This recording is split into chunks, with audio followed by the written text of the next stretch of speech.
These are tales of danger and the pursuit of endless riches. Adventurers and heroes from all parts of the world charging into the unknown, setting steel and magic against the most impossible foes, with each time wondering if this would be the last. Storms gather on the horizon, and evil rises from the waters of despair. These are tales of endless adventure. These are the Awakened Fables. Welcome back, ladies and gentlemen, to the Return to Esturan. I am DM Sam, and with me are the usual players of Addison, Luke, Michael, and Rob. As of last session, our intrepid players and their characters entered the city of Esherbridge, which is located on the eastern coast of Esturan. There, they've discovered that the city itself seems to be unusually untouched by the hordes of the undead who presumably have passed nearby, and in doing so, they've uncovered that the city itself used to be a hive of scum and villainy, for lack of a better term, until the entire city was turned around about 2 years ago by one very intrepid captain. In that time, they've been advised that the local noble family, House Foxcal, have been recently in the capital city up until only the last month or so. At which time the heir to the house has returned to the city and apparently is mostly sticking to himself. Deciding to investigate exactly what the young noble is up to, our two nobles of Salturum and Tinkrit have taken it upon themselves to visit their fellow noble and complete their social mannerism stuff. Okay, I'm just stumbling, I'm bad. I was doing so well up until that point. You were. Alrighty. So, guys, where we left off, it was... I think we had just finished with you guys having dinner at the local tavern, the Square Otter, I think was the name. Square Ferret? Square Ferret. Square Ferret? Okay. I just knew it was a Mastilla So, okay, the Square Ferret. You had been in contact with the captain of the guard, the one who has recently turned around the city, and he has advised that he will be handling some writs of authorization for you to travel north and head to the city of Ustri, which is, well, northwest of the current one. But you guys were wanting to try and take a ferry to Foxcal Manor Island to call on the young heir himself. So... But don't pay the ferryman. Sorry? Don't pay the ferryman. Don't even fix a price. Oh dear. It's already too early for this. I'm hard. That is true. Alright, gentlemen, you are up. The last we knew, we were in the private eating room of the inn. What would you guys like to do from here?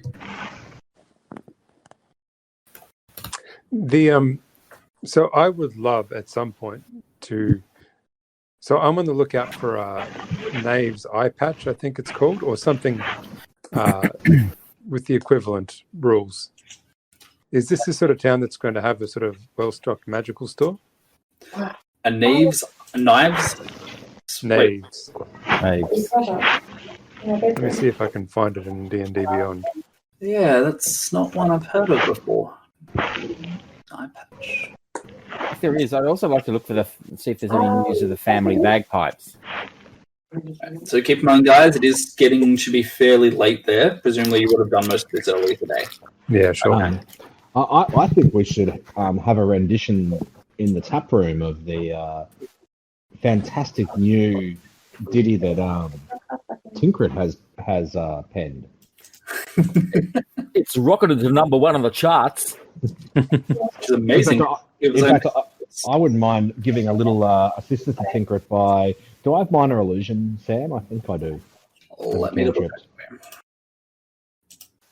Salturum. Anthony.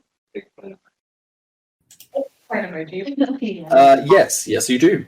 Yes, I would like to assist Tinkrit in his performance with some minor illusions of a puppet of Lord Conard, which Tinkrit can interact with on stage appropriately as part of the song.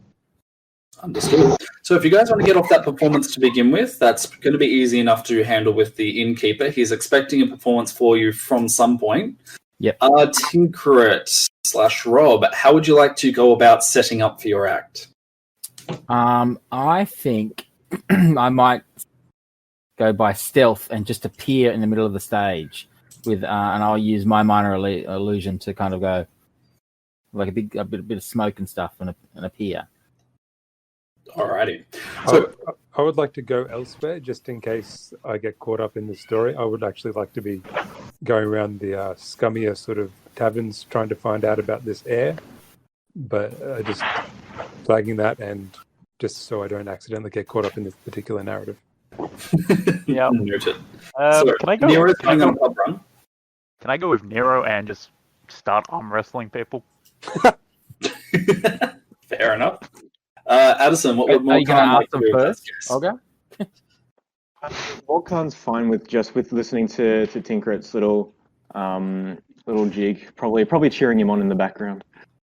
Easy enough. Before we do continue, Michael, I have found a knives eye patch elsewhere. It came from Waterdeep Dragon Heist, is that right? Yeah. Yep. Okay, for whatever reason, it's not actually popping up on my side. I'm fairly sure I own it. Yeah, it's I don't think it's in the magic items search. So I posted it to the Roll20 thing, to the there it is. Roll20 chat. Yep, okay, advantage on wisdom, that relies on sight. Yeah,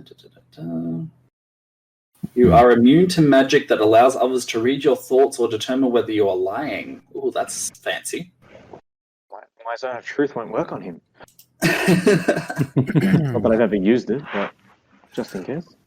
All right. So That's all read, right, read guys. that again, just in case I need to cast a spell on him. Yeah, come on, guys. We're all in the circle of trust here. We're all in the circle of trust. Okay, all right. That's pretty good. All right. So, Michael, I'm willing to grant you this item. I granted Rob a rare quality item last session at the cost of 5 of his natural 20 points. You currently have 6 banked up if you would like to use them. Definitely. All right. In that case, I will bring your tally down to 1. Flavor it up for me. How would you like to have found the Knave's eye patch? If it's all right, I'd like for it to be a monocle. A monocle? And how did I find it?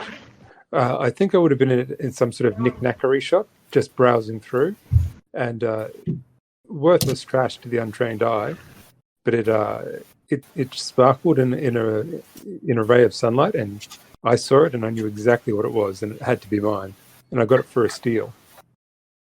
Alrighty. So the knick-knack shop that you purchased it from did not understand the value. The owner simply thought that this was a simple monocle which weirdly just seemed to cause him quite a lot of headaches. He was quite happy to provide it to you at the cost of 1 silver piece, simply because he thought it was made out of reasonably valuable glass. Fantastic. Excellent. All right, well, congratulations on your Knave's eye patch. Feel free to add that to D&D Beyond if you can. Otherwise, I'm probably going to forget about it. Will not lie. While we are on the topic, Luke E. with Olga, you do have 7 nat 20 points stored up, so feel free to trade those in for a rare item if you ever so get the inclination. In the meantime, guys, so Rob, your Tinkeret has appeared in the middle of the stage of the bar and just pretty much has had a look around. Now, it looks like the bar is decently packed tonight, and most of the people here seem to be a little bit beyond the standard worksmen. So this seems to be more of the high-class merchants, the occasional traveller, and in one particular case, a decently drunk mage who seems to have a little bit more common sense than magic, as he seems to be, on the occasion, levitating other people's alcoholic beverages to his own table. Now, as you appear on stage, a hush falls across the room, and immediately everybody just has a very quick look up at you as you dominate the room.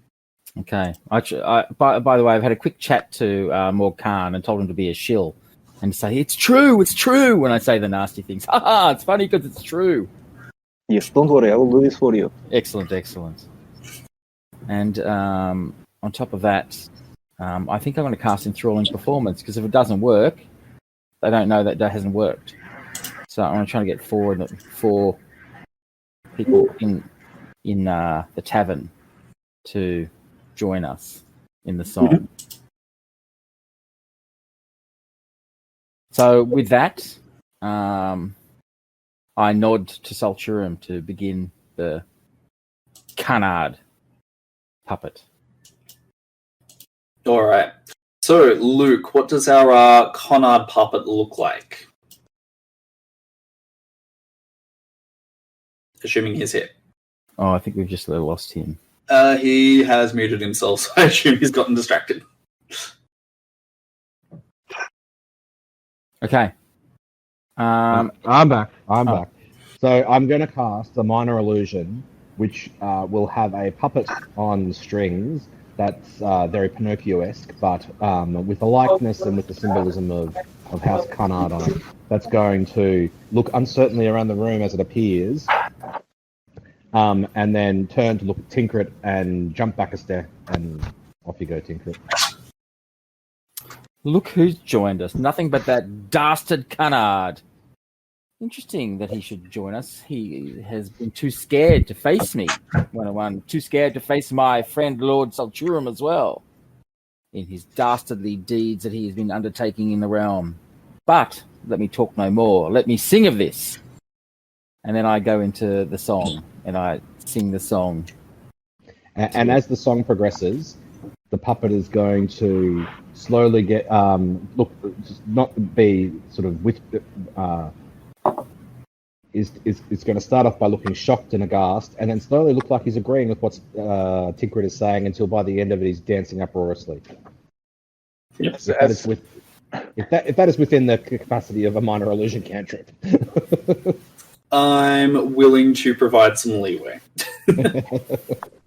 As all of the profanities and the lies, well, not lies, but the song is being told, as Tinker said to, of course, it's true, yes, he is a dastardly, not a very good man at all. Righty. Shall I roll performance? Sure. Do I get advantage considering the help? Yes, you may roll at advantage. Thank you. Good thing too. Oh, yeah.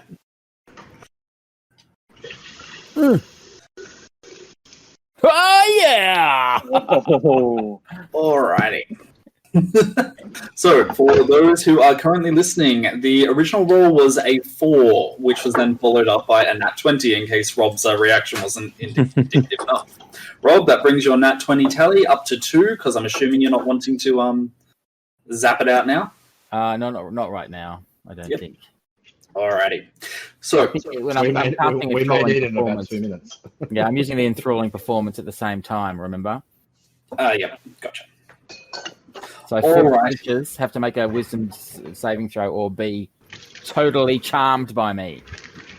What do you think the 2 was before there? I anticipated, I expected. Aha. Okie doke. So, let's get the show on the road then.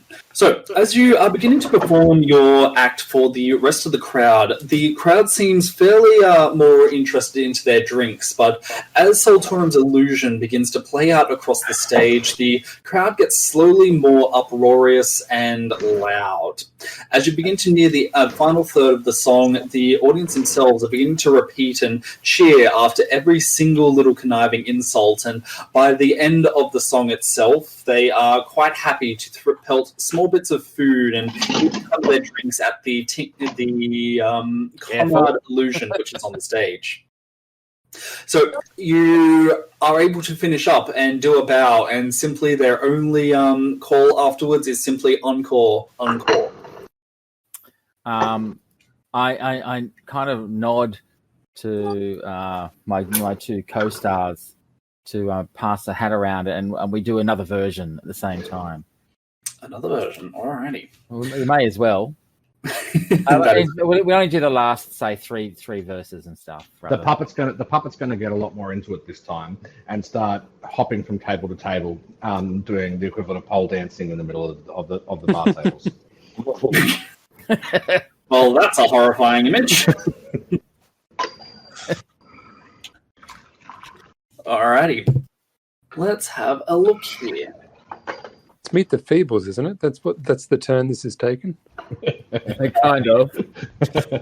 Alrighty. As you continue to make your performance, people are pouring into the tavern just to hear exactly what's going on, and eventually you'll just continue to ask to an encore, and when eventually you're able to bow yourself out of the performance, the various revelers in the tavern itself pick up your little ditty and begin to make even more worse and even more foul statements and rhymes about the delightful and very noble House Conrad.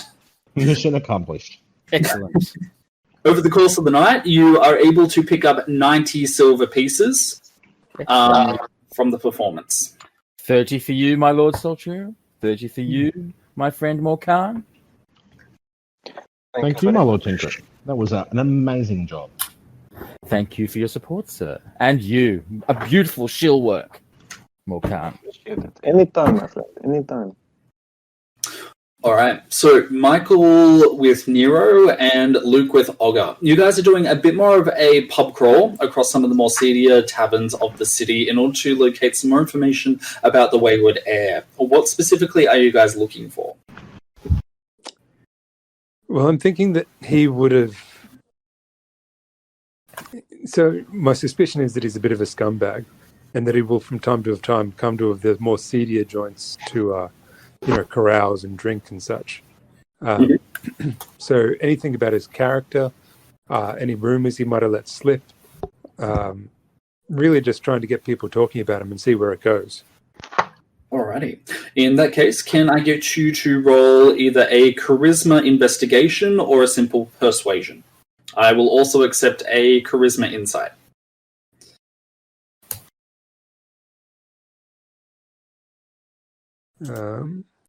Charisma. How would I do charisma investigation? So charisma investigation, you're basically using your charisma modifier and then rolling, adding your proficiency, assuming you have that in investigation. I have expertise. Ooh. So I might just...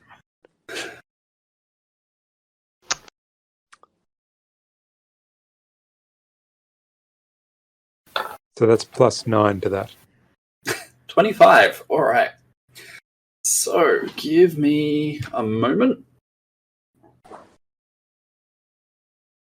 All right.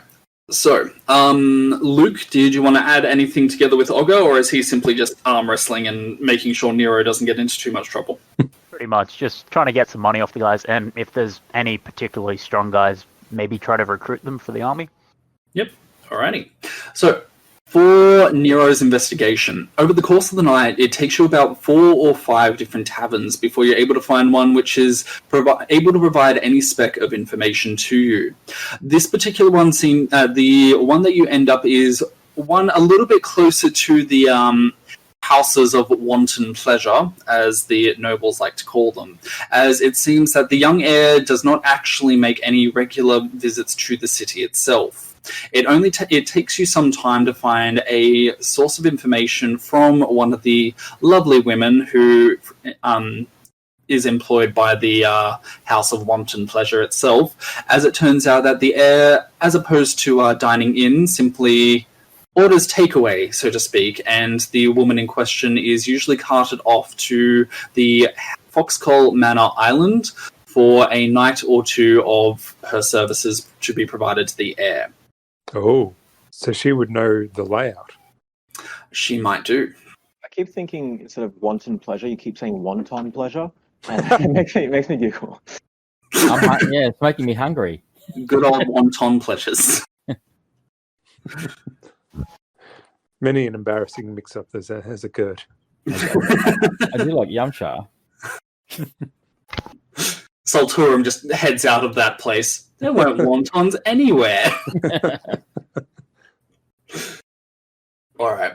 So with the 25, it takes you a gold coin, assuming that you're willing to pay it, to be introduced to the woman in question, who is a half-elf woman of great beauty, at least for a small remote town on the eastern coast.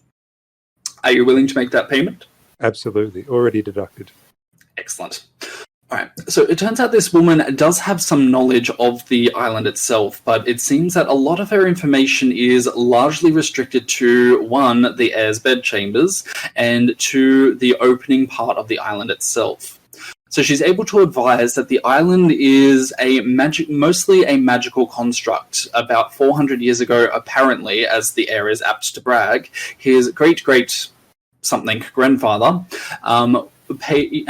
came into a great fortune and paid a mage to create a fairly formidable warding system around the island itself, which is capable of handling the basic weather in order to ensure that the island itself is not actually washed away, into increased fertility of the soil to ensure that the gardens remain beautiful and pristine, as well as some basic protection to protect from any of the midwinter storms which are apt to hit the Esturan this close to winter.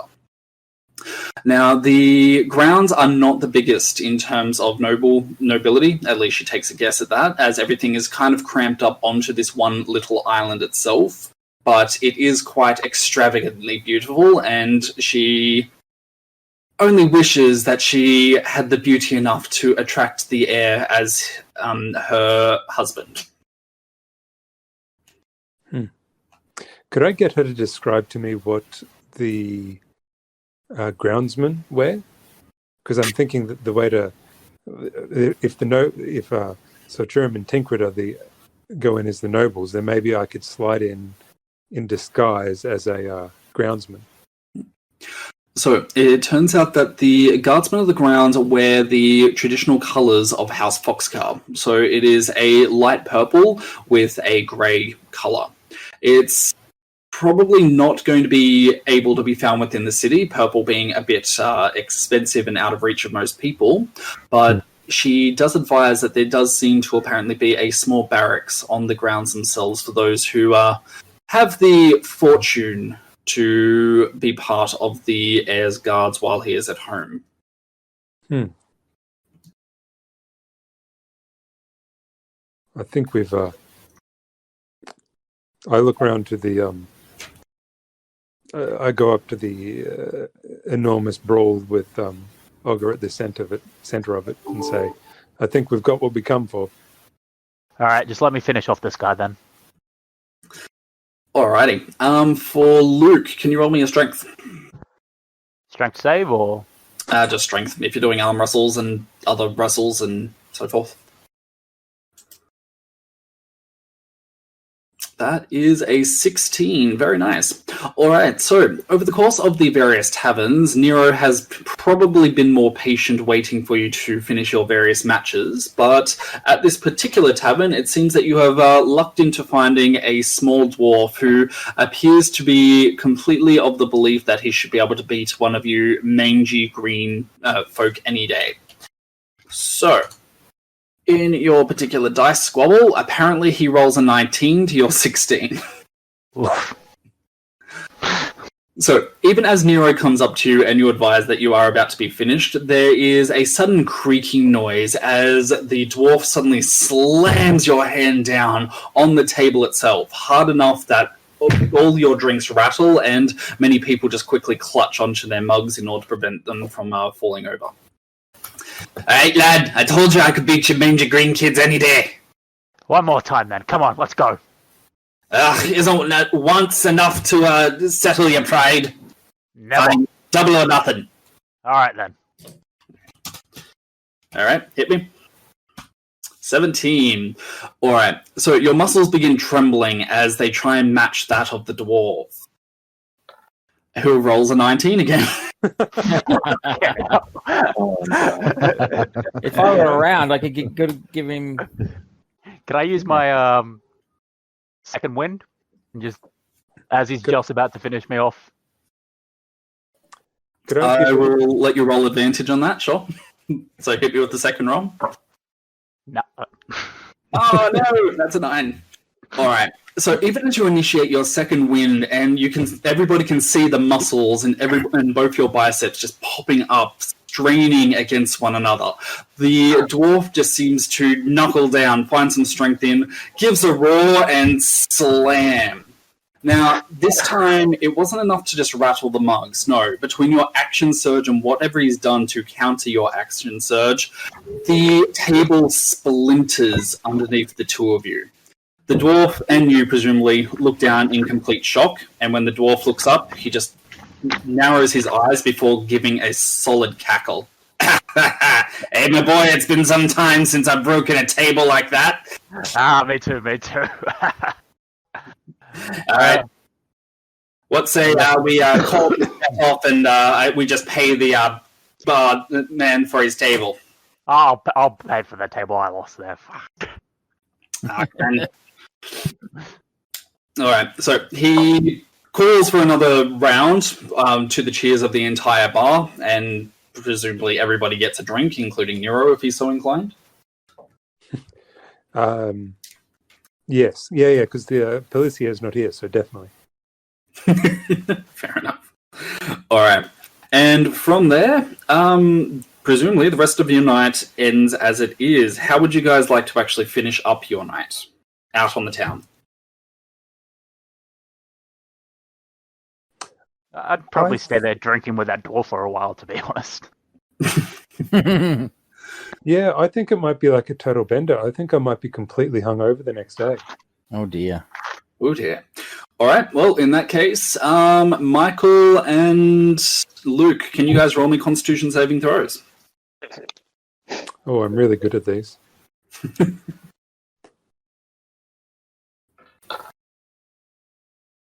Evidently not. All right. So we have a 5 for Nero. And we have an unnatural 20 for Ogre, as is probably suitable. All right, so actually, you know what? Just to make this fun, let me bring out one of my homebrew things that I like to use. Give me a sec, guys. Ooh, drunk rules. Not quite. It's special alcohol rules. Surprisingly. Well, alcohol suggestions. Maybe it's in random tables. Where do I leave this thing? I have far too much in my Google Drive.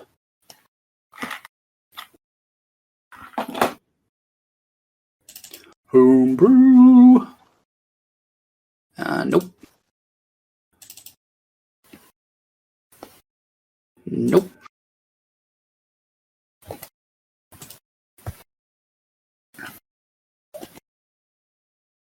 Wow, it's been some time since I looked this thing up. Anyway, so due to your 20, Luke, you are going to, at one stage, have come across a drink that is apparently just completely screwed your buddy over here over in terms of him being able to hold his alcohol.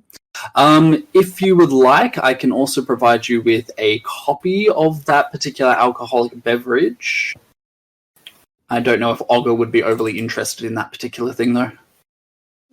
Might as well, with something to gain. Yeah, all right. Here it is. Literally, it was in the last file of the last folder that I looked in. Okay. 1D100. That is a 78. Let's find out what alcohol you guys imbibed over the night. That is...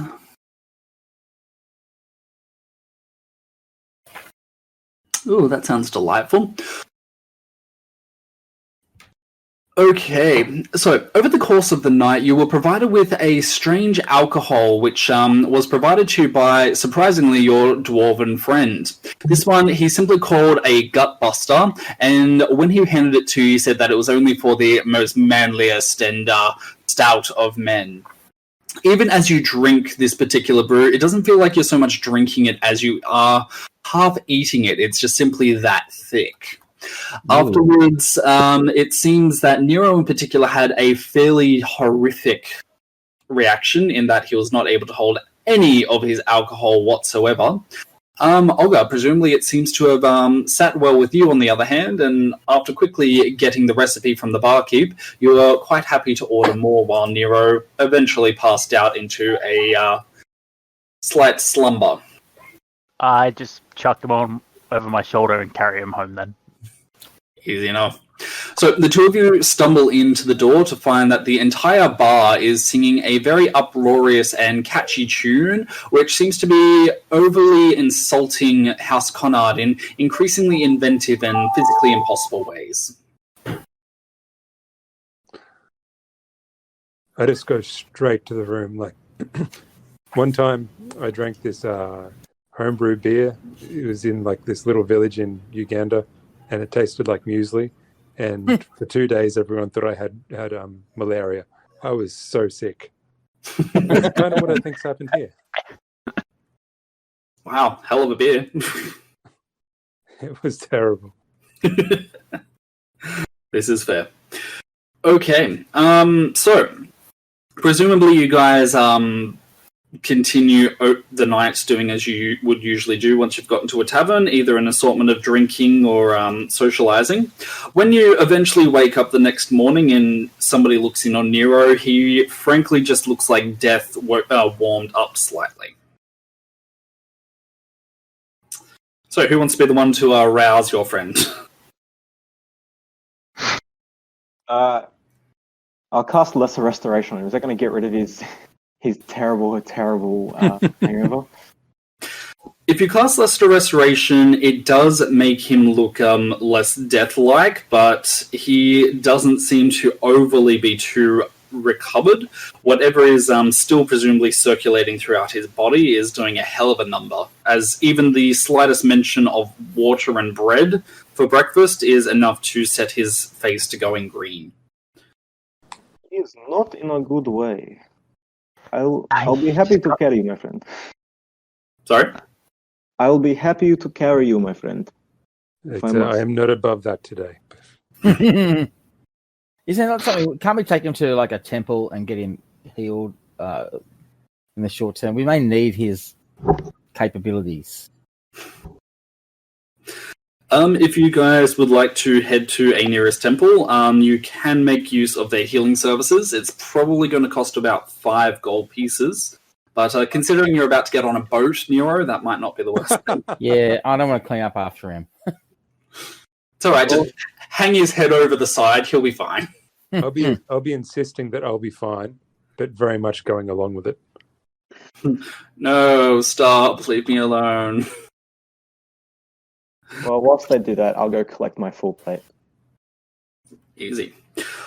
All right. So the next morning is mostly spent with the majority of the party trying to get Nero to the nearest temple, and that alone was an effort and a half, considering the sun was enough to make him just flinch and try and hide beneath his hat.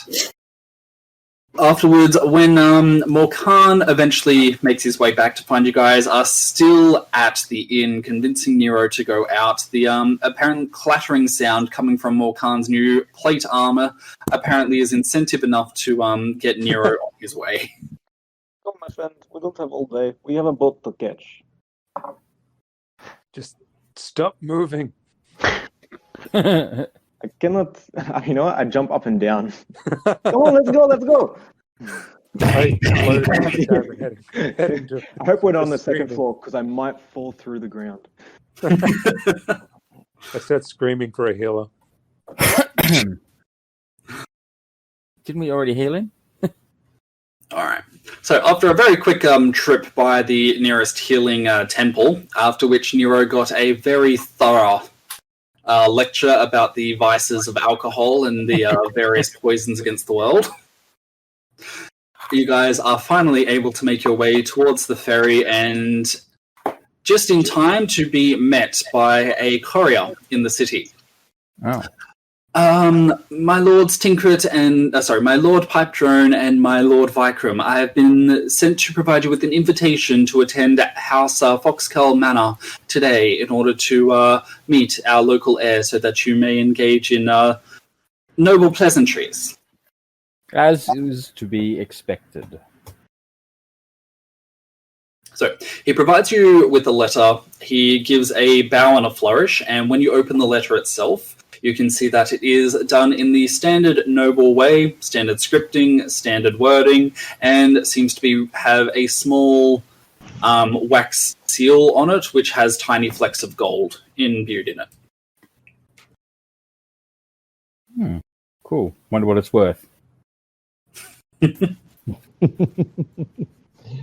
Okay, does the invitation disclose how we're meant to make it to the island, given the ferry we're travelling on doesn't stop there? So it appears that the heir has arranged for a private boat to leave from the docks, which will take you directly to Foxcal Manor Island. Fantastic. Is it, though? Dun, dun, dun. Well, I mean, I suppose it's one way to get to the island. It is. And we'll get past any magical warding if we're there by invitation. I think this is the way in. Okay. I'm just feeling particularly suspicious of late. I don't know why. Oh, no, definitely right to be suspicious.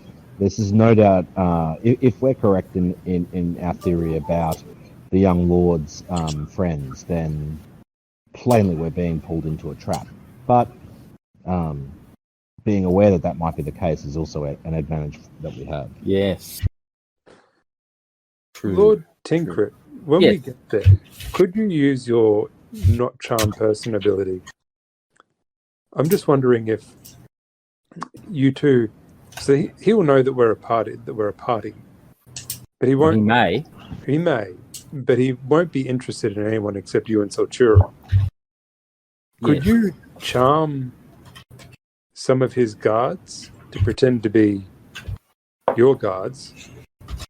Then Olga and I and Morgan take their uniforms.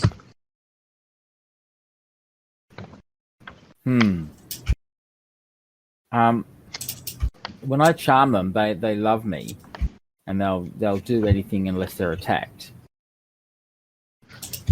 So all you need to do is get them to stay quiet. Yes, that's very easy.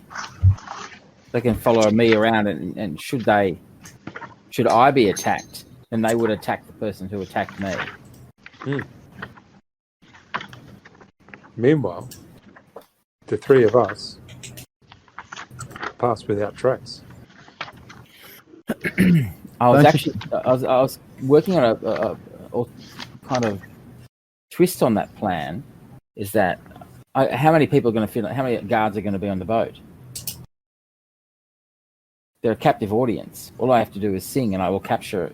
I will charm a certain number of them, and I'll try and charm the ones that are likely to be with us. So when the trap falls, they find there's a trap within the trap. Well, let's see if he's assigned us an escort, which is going to be on the boat. Yes, and we can assess it then. If it's just a chamberlain or some other servant of the house, we might reassess that when we get there. Because one of the issues is there's a small barracks there, so he's obviously got enough guards to warrant that. But I mean, I wonder whether it's sufficient that he wouldn't recognise his guards.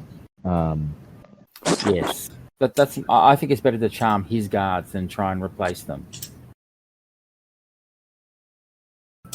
I'm agreeing with you. He'd probably know people who are and aren't his guards. Maybe I'm thinking even more just groundsmen, like the servants. Yep. All right. Well, that's something we need to do when we get there. And unless there's some on the boat. Anyway. Okay. The groundsman will be of no use to us if the trap falls, whereas guards will be. True. Unless the groundsmen create a sufficient distraction to pull the barracks away from any fight that does develop. Well, I can do that by suggestion. I have a suggestion spell which I can use. So if you really want to do that, why don't we at least start making our way to the boat and scope out what's waiting for us? Sounds good to me. Alrighty. So, just a sec. My microphone's trying to drop again. Alright.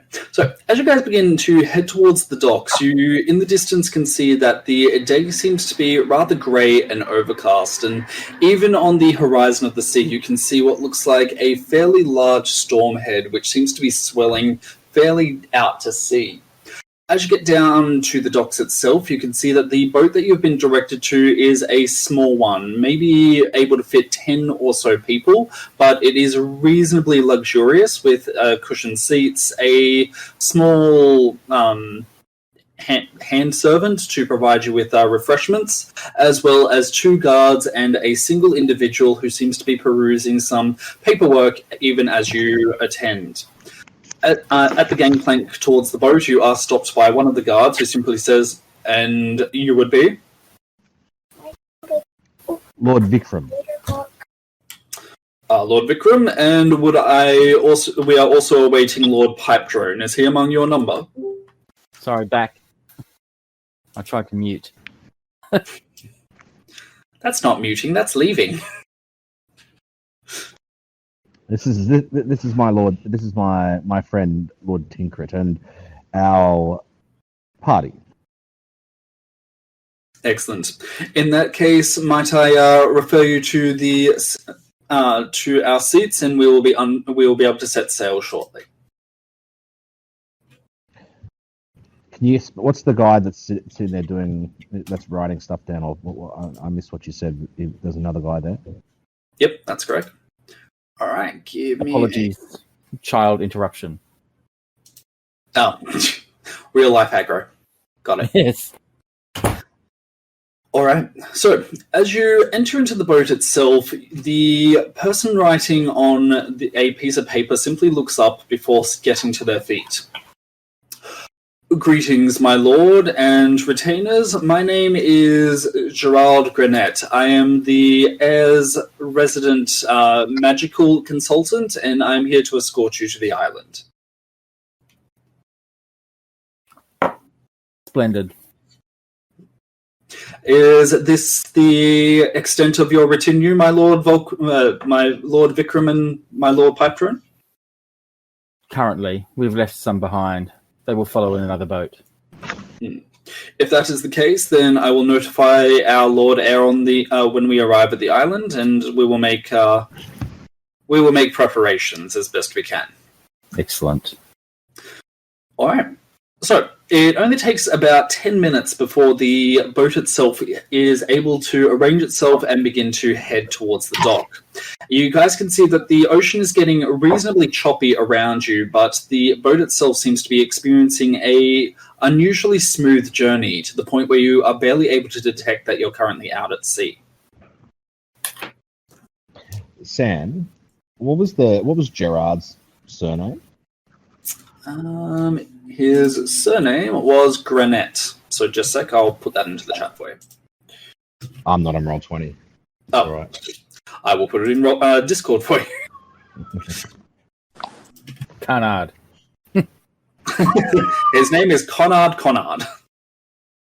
All right, there we go.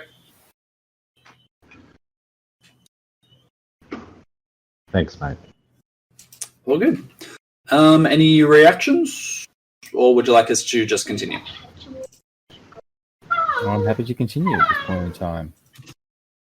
All right. So, just how many soldiers are on this boat? Sorry, I was with that child just the interrupt two. us. So just the two, and they establish themselves on the main area of the boat, specifically around Gerard himself. So 2 of them and Gerard. Okay. Yep. So after finishing up with his paperwork, Gerard very quickly tucks it into the breast pocket of his tunic before he looks up and stretches somewhat. My lord, that looks like a signal. Yep. My lord Vikram and my lord Pipedrone, I understand that the two of you have some interest in the magical arts. That is correct. What is a magical consultant, Mr. Granette? Due to the heavy magics that are employed on the grounds for the family, they prefer to have one who is capable of handling these magical energies in an emergency, and of course when they have visitors, in order to ensure that they are protected from any malignant magical effects that might occur. Well, we don't have any interests in magic. We have expertise. Well, it is quite rare to find one of the noble class who have expertise in the magical arts. Tell me, where do your Are you expertise doubting me, lie? sir? No, Lord Tinker. He is. I Is did this not chap a noble, understand him. my good I did Ciruimon? not understand him to be doubting you, rather than making an observation, which I think is probably correct. That there are not many like us who have expertise in magic among the nobility. My good friend Ciruimon, I was merely asking if this chap is of the same class as us, or is he perhaps an upstart popinjay? So at this point, Gerard gives a short bow, mostly from his neck. I meant no offense, my lords. I, of course, do not mean any particular offense. It was simply an observation that those of your esteemed peerage do not take an interest in the common tricks of my kind. I choose to forgive you this time. So, Mr. Granite, where did you undertake your training prior to working for the barony? I have undertaken training in a number of places across our fair land. I have even once made the trip across the vast seas to Thesso, but eventually I found that the majority of my training was to be completed here in the capital. And how did you come into service with the Baroness? My Lady Baroness saw fit to provide a financial reward to allow me to complete my studies. It is through her benevolence that I was able to complete my studies with the Academy, and part of that cost was to complete a number of years of service with the Baroness herself. And the young lord, does he have an interest in magic at all?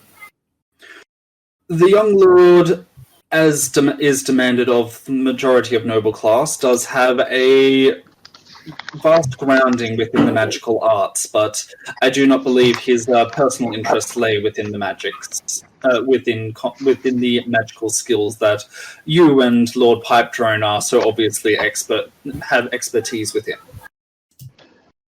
Well, that's interesting. It would be most interesting to converse more on the magical arts with Lord Celepe. And we understand that Lord Celepe has been welcoming some other guests recently. If you could be so kind as to advise us of their names, just to avoid any social uncomfortableness when we are introduced. At this point, Gerard shakes his head and at least seems to affect a tone of sadness. My lord, you do me a disservice. You must understand that I cannot break the privacy demanded by the Baroness or her heir. Though I am fortunate enough to tell you that you will be the only guests of the Baron for the duration of your visit.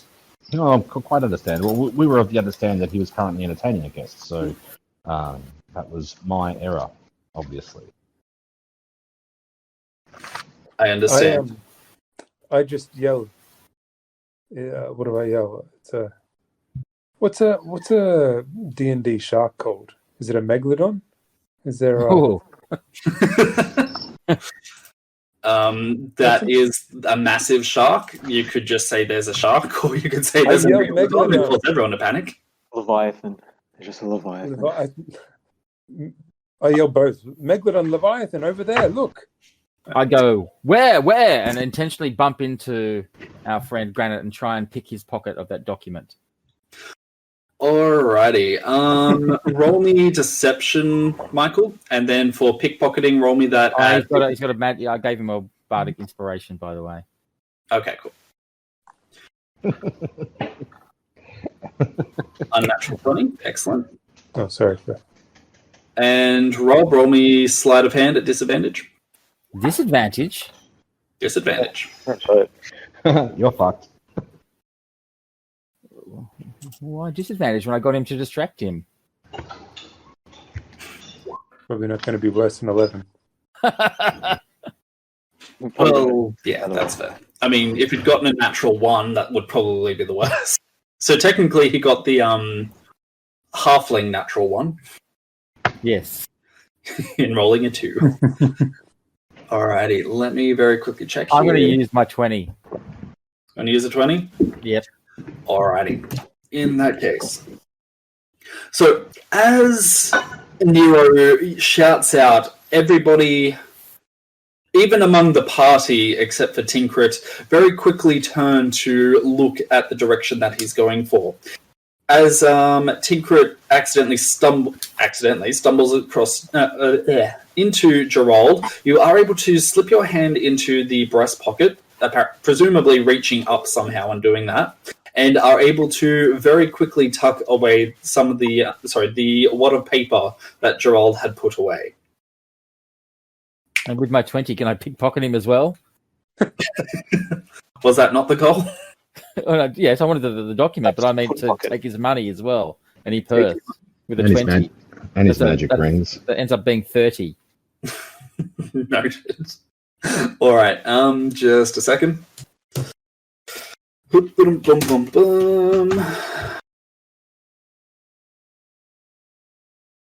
that roll? Nope, there we go. Oh, you might be about to have a very good day. All right, apparently he has 84 gold pieces on him. So, Rob, flavor that up for me. How do you pickpocket his breast pocket and then pickpocket his belt pouch? I used my acrobatics and my stealth at the same time, and his dire fear of megalodons, they killed his younger brother on a similar trip. And reach in with one hand, my left hand to grab, my lesser hand, my left hand to grab the letter, and with my right hand, I use my sharpened pinky fingernail to slash the string of his purse and silently place it within my backpack. Well, I'm doubly impressed now how you managed to slice a pouch and capture it before any of the 84 coins just spilled out of that. No, it's just the string at the top that attached it to his belt. Got it. All right. So now that the mage is considerably lighter, he affects a frown upon his face and turns to Nero. I'm sorry, you saw a megalodon. Something. It was enormous and moving. I saw it also. I just raised my eyebrow at him. What was going? I did not say anything. What was it? Can I throw my spear in the water, let it get to 60 feet, phase it back to me, and just claim I killed it? If you want to roll deception, go for it. Do you want to do that? Would that be giving away your spear's capability? True. We might be able to use that later on. And that's it for metagaming tonight. Oh, sorry. And I am not good at deception, so I think we'll leave it then. Give it a go. Use a 20 if you have to. You've got 7. I don't want to. Thinking of Do you getting the not magic get megalodons in these parts? I swear, it was enormous. All right. So as Gerard scans the horizon, you can see that he does have a bit of a dark look on his face.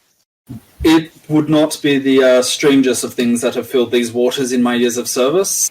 Just a moment. And then he heads to the prow of the boat, and you can see that he seems to be muttering some things and specifically engaging in some of the magical gestures. And after a few moments, you guys feel a shimmer as a shield surrounds the boat and encourages its speed towards Foxcall Manor Island. At the same time, the shield also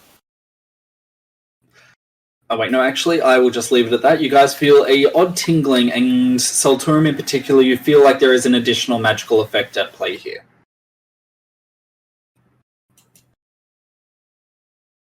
At least we got rid of one of his shield spells. Can I work out what it is? Just a moment. You can roll an Arcana for me, Sam. I just rolled 18 for us. Oh, okay. Well, I'll give you advantage then.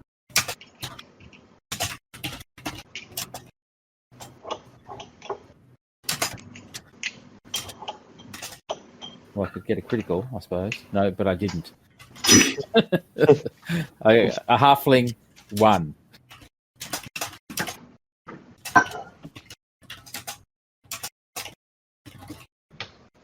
All right. There you go, Rob. Thank you. I'd say, if you give us a moment, sir, and is there a cabin? The guards exchange a look before they motion to a small hatch.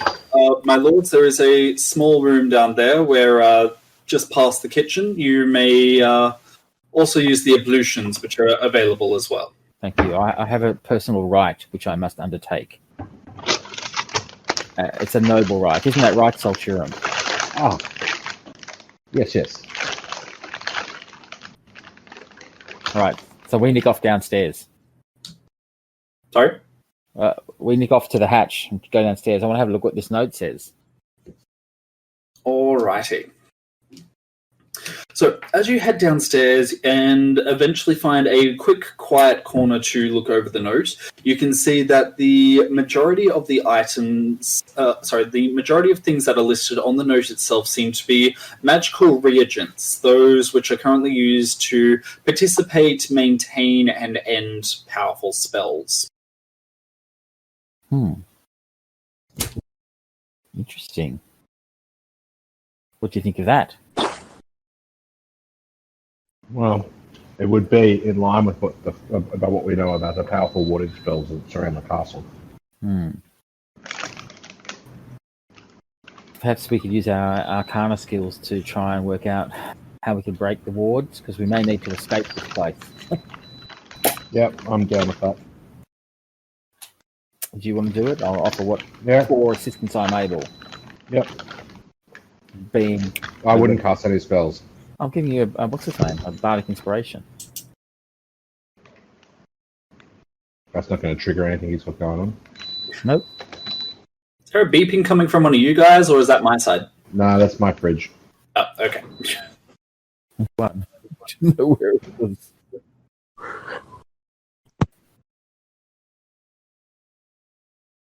Alrighty. So what were you guys doing? I was rolling an Arcana check. Alright. What's your? Oh, you don't know what your plus is, so yeah. Sam's got my sheet. Oh, dub. I was wondering why you weren't rolling. That would be why. Dub. Yes, no internet for me. Yeah. I think I can find it. And that is a 15. Alright. Bardic inspiration. That's plus 4. 1d6. 1d6. Alright, that's an unnatural 20. Oh, wait, no, that's a 21. Good use of it there, Salty. Salty old boy. Yes, that is. It's an excellent suggestion, my Lord Tinker.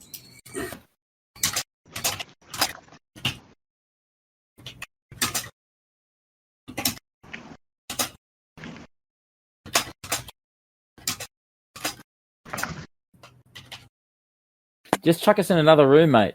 Go to the Awakened Fables birthday and tell us. Yeah, dub. I'll meet you there. You...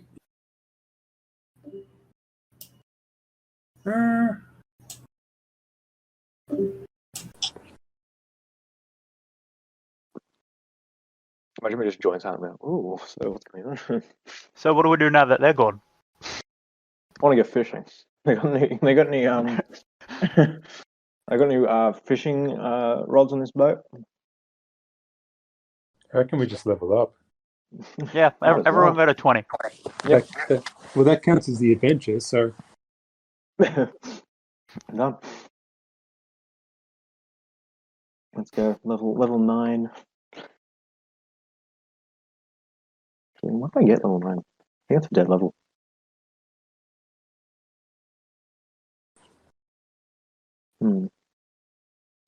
I want to start grilling some of the ship crew, but I think that's going to be a little hard without Sam.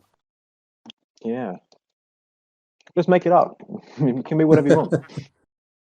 It's your game now. Sam, I've cracked it. Aha. It was actually this guy here that's the Oh. We didn't say anything. Yes. We didn't say anything. We come upstairs, and yeah, we go. It's not going to help us, unfortunately. Mm-hmm. All right. I'm not really sure what else. My Lord Tinker, I can be asking this. Well, I think what we need to do This granite. I think the original plan where I charm some when we get off the boat and see how we go. I think The family got four people on our side. I don't think he's going to be susceptible to charming, but I think we should be very cautious about casting any spells. I suspect that It's not a spell. Oh, is it a feat? Is it or a? It's a skill of a bard. Enthralling performance. Well, I mean, and they don't know if it fails. Okay. That's the beauty of it. That seems like worth a chance. Yep. Do we all agree on that? Team members? Sounds like something really bad happened down there. No, just lost all hope. No, just the complete opposite, in fact. Yeah. I don't think that this Gerard Granite is in any way connected to the necromancer. I think he is what he says he is. He's here to maintain the warding on the island. So, are you going to slip him his note back so he doesn't know that you checked that, or? What do you we could pick it off the floor, perhaps. So, I believe you dropped this. And then I'll ask where his 80 gold pieces are. That fell in the water. Someone just dropped a rock in there. Oh, that must have. That was your. Can I use deception, Sam, to let the paper fly in front, like fly around on the deck near him, and he sees it and we ignore it? I will allow a deception roll. 16. All right, so it's just literally, look at that piece of paper, or no, we kind of ignore it. I've tried to put it in his direction and then not look at it, just so he sees it and he picks it up. All right. So you are able to drop the piece of paper. With the increasingly stormy weather, though it is very little wind that is actually getting through the ship, it takes some time before Gerard's attention is actually brought to the piece of paper. And when he sees it, he immediately stands up and hurries over, quickly tucking it back into his breast pocket with a confused look as if he's not entirely sure exactly how it got out. Sam, can I start asking? Continue to ignore him. Trying to think of how to kick this conversation off. I want to start asking him about the how many times has his lordship had many guests lately? It's or are we the first in a while? So that is just specifically to Gerard? Yeah, trying to worm my way around to asking about the character who turned up 7 days ago. All right. So will we be alone over there, or does he have other guests? All right. So is there a particular stat you want to roll for this, or? I think it'd be interrogation. So It's not investigation, is it? Is it insight? Insight is more that you're trying to get a read on his personality and whether he's lying or not. I'd probably Persuasion? say it might be a mix of either persuasion or, again, charisma investigation. Yeah, I'll go charisma investigation.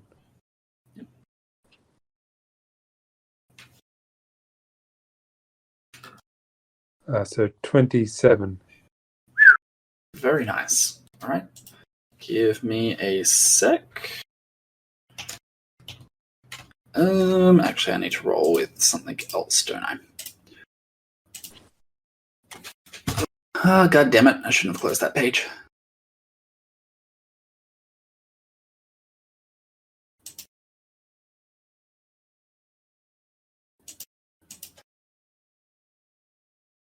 Apologies, I'm herping my derp all over the place here. There we go.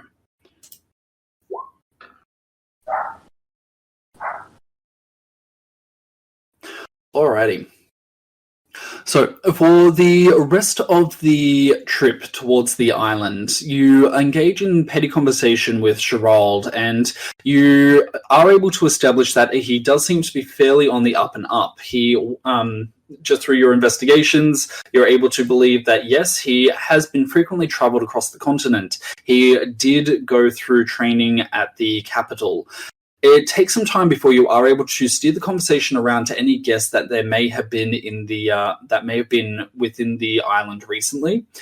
Despite his many attempts to hide behind first social pressure, manners, and so forth, there is a small trip that he makes in his conversation where he advises that there was recently an incident at the manor about 6 days ago, before he very quickly catches himself and says, "Oh, I apologize. That was unseeming business for one who is not on my lord's payroll. Please, I beg you, do me a favor and pretend you didn't hear it."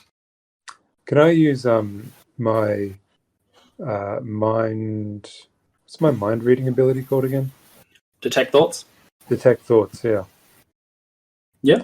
Just to skim across the top to see if I can get an image, like a face. A face? Let me have a look. Nero. Alrighty. You are definitely able to do so. You're just going to do it outright, or? Yeah.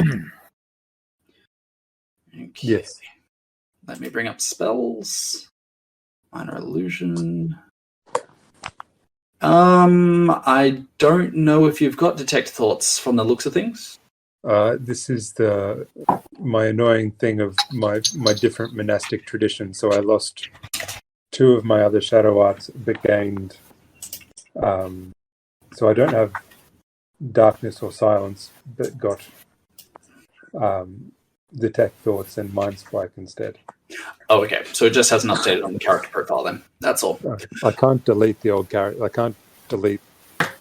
Yeah, I can't figure out how to edit the monk profile. Oh, really? Oh, well, give me a sec. I'll do that for you now. You said Way of the Shadow? So under shadow arts, I don't have darkness and I don't have silence. Okay. I think, need to make that alteration separately, because for whatever reason it's not actually showing up for me. Oh, wait, no, there it goes. Let me have a look. Class. I would have gone, down a level and then back up a level. Yeah, probably the easiest way around it. Yeah, Okay. just build your character up again, make him even better. Yeah. Just re-roll the entire thing. We'll wait. I took 8 levels in Dragonborn. That sounds like my son. Dragonborn is a race, not a class.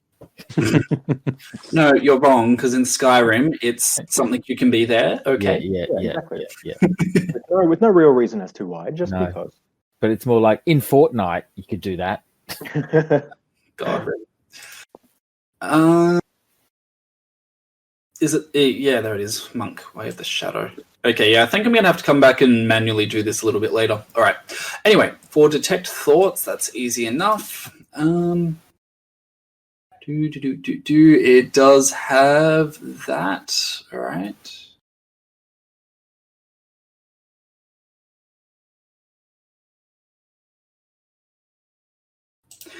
Okay. Sorry, just reading over one particular thing. So as you begin to use the Detect Thoughts ability, there is a sudden moment where Gerard just simply stops and stares at you. Are you attempting to cast a spell? I'm a cop. I'm a detective. I'm a private eye. I can't cast spells. He stops for a moment and then he just looks you up and down. Roll me Deception. Is it actually magic, though? It's monkish. Hmm.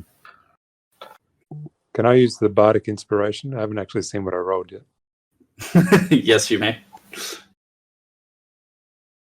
To help you out, he is rolling an insight right now, and he just got a 17. Oh, but you just beat him with an 18. All right. So he looks at you for a moment before he seems to agree. I apologize. Some of the your hand exercises, I assume, they looked very similar to a spell intended to... never mind. I'm sorry, you were saying? So, as you begin to skim over his thoughts, you are able to see that, yes, he does seem to be very well aware of a visitor to the island some time ago. Actually, let me pull you and me into the other chat since I've been advised this is what I can do now. Just a sec. Bye, guys. Bye.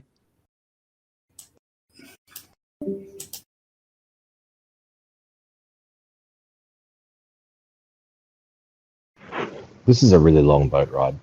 It is a long boat ride. For 10 minutes. Yeah. Isn't Nero still hungover? He must be like dreading this boat ride. No, didn't we? We got him healed on the way. Yeah, We spent 5 gold. Oh, okay. I don't actually know what Awakened Fables' birthday was for. Like, obviously, I didn't see any announcements anywhere, not even on Facebook. Well, you're in the inner circle, aren't you? Aren't you in the inner circle? Mm. You knew about the Empire and stuff. That's what I'm saying. So if you don't know... Maybe he's been cast out of the inner circle and no one told him. Addison, is that true? Yes. Well, I mean, I don't know. I wouldn't know. Maybe it's not. Maybe it is. I run to the end of the boat and just dive into the water, start swimming for sure. Is he okay? No, just joking. I was about to say, do you need me to remind you of the shield? Donk. And Nero is unconscious for the rest of the session.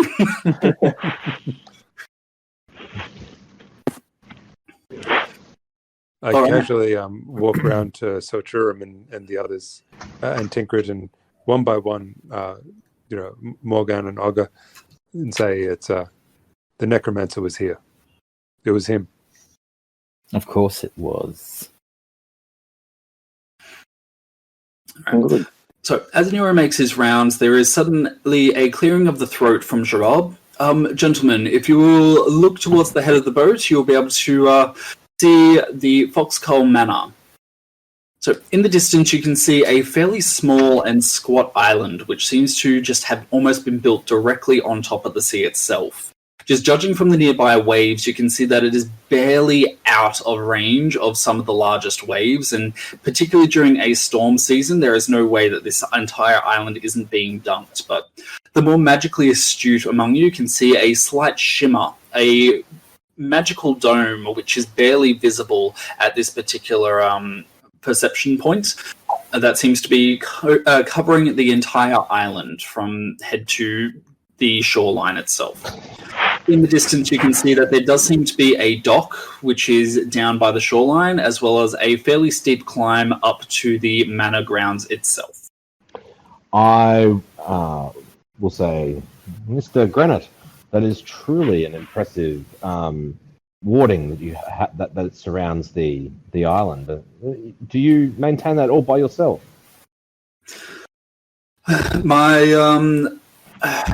My pride would dictate to me that would dictate that I answer yes, that I am solely in charge of this ward, but in actuality, this particular ward was originally set up by mages far greater than I. Once it has been set up, they seem to have been quite ingenious, but it is much easier for a lowly mage such as myself to maintain. But still, it's quite impressive, my man. Quite impressive. He gives you a nod, accepting the compliment. Thank you. It is difficult, but I quite enjoy the challenge of keeping my noble family safe. Well, Mr. Grenadier, we must, if we have some time after we've met Lord Celopay, we must discuss this ward. It fascinates me.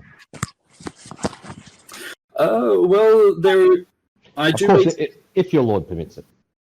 I do maintain a workshop on the grounds itself. If you do have some time, and we do, of course, attain the permission of the Lord Heir, then you're more than welcome to seek me out, and we can discuss magical workings. I'm most grateful, Mr. Grenadier. All right. So it only takes a few moments for the boat itself to begin rounding around the dock which has been set up. In contrast to the rest of the island, it looks like this dock has been broken many times over, judging by the quality of the wood here, which seems to be of a low-cost wood, which has just been very quickly slapped together to look as grand and showy as possible without putting too much work into it.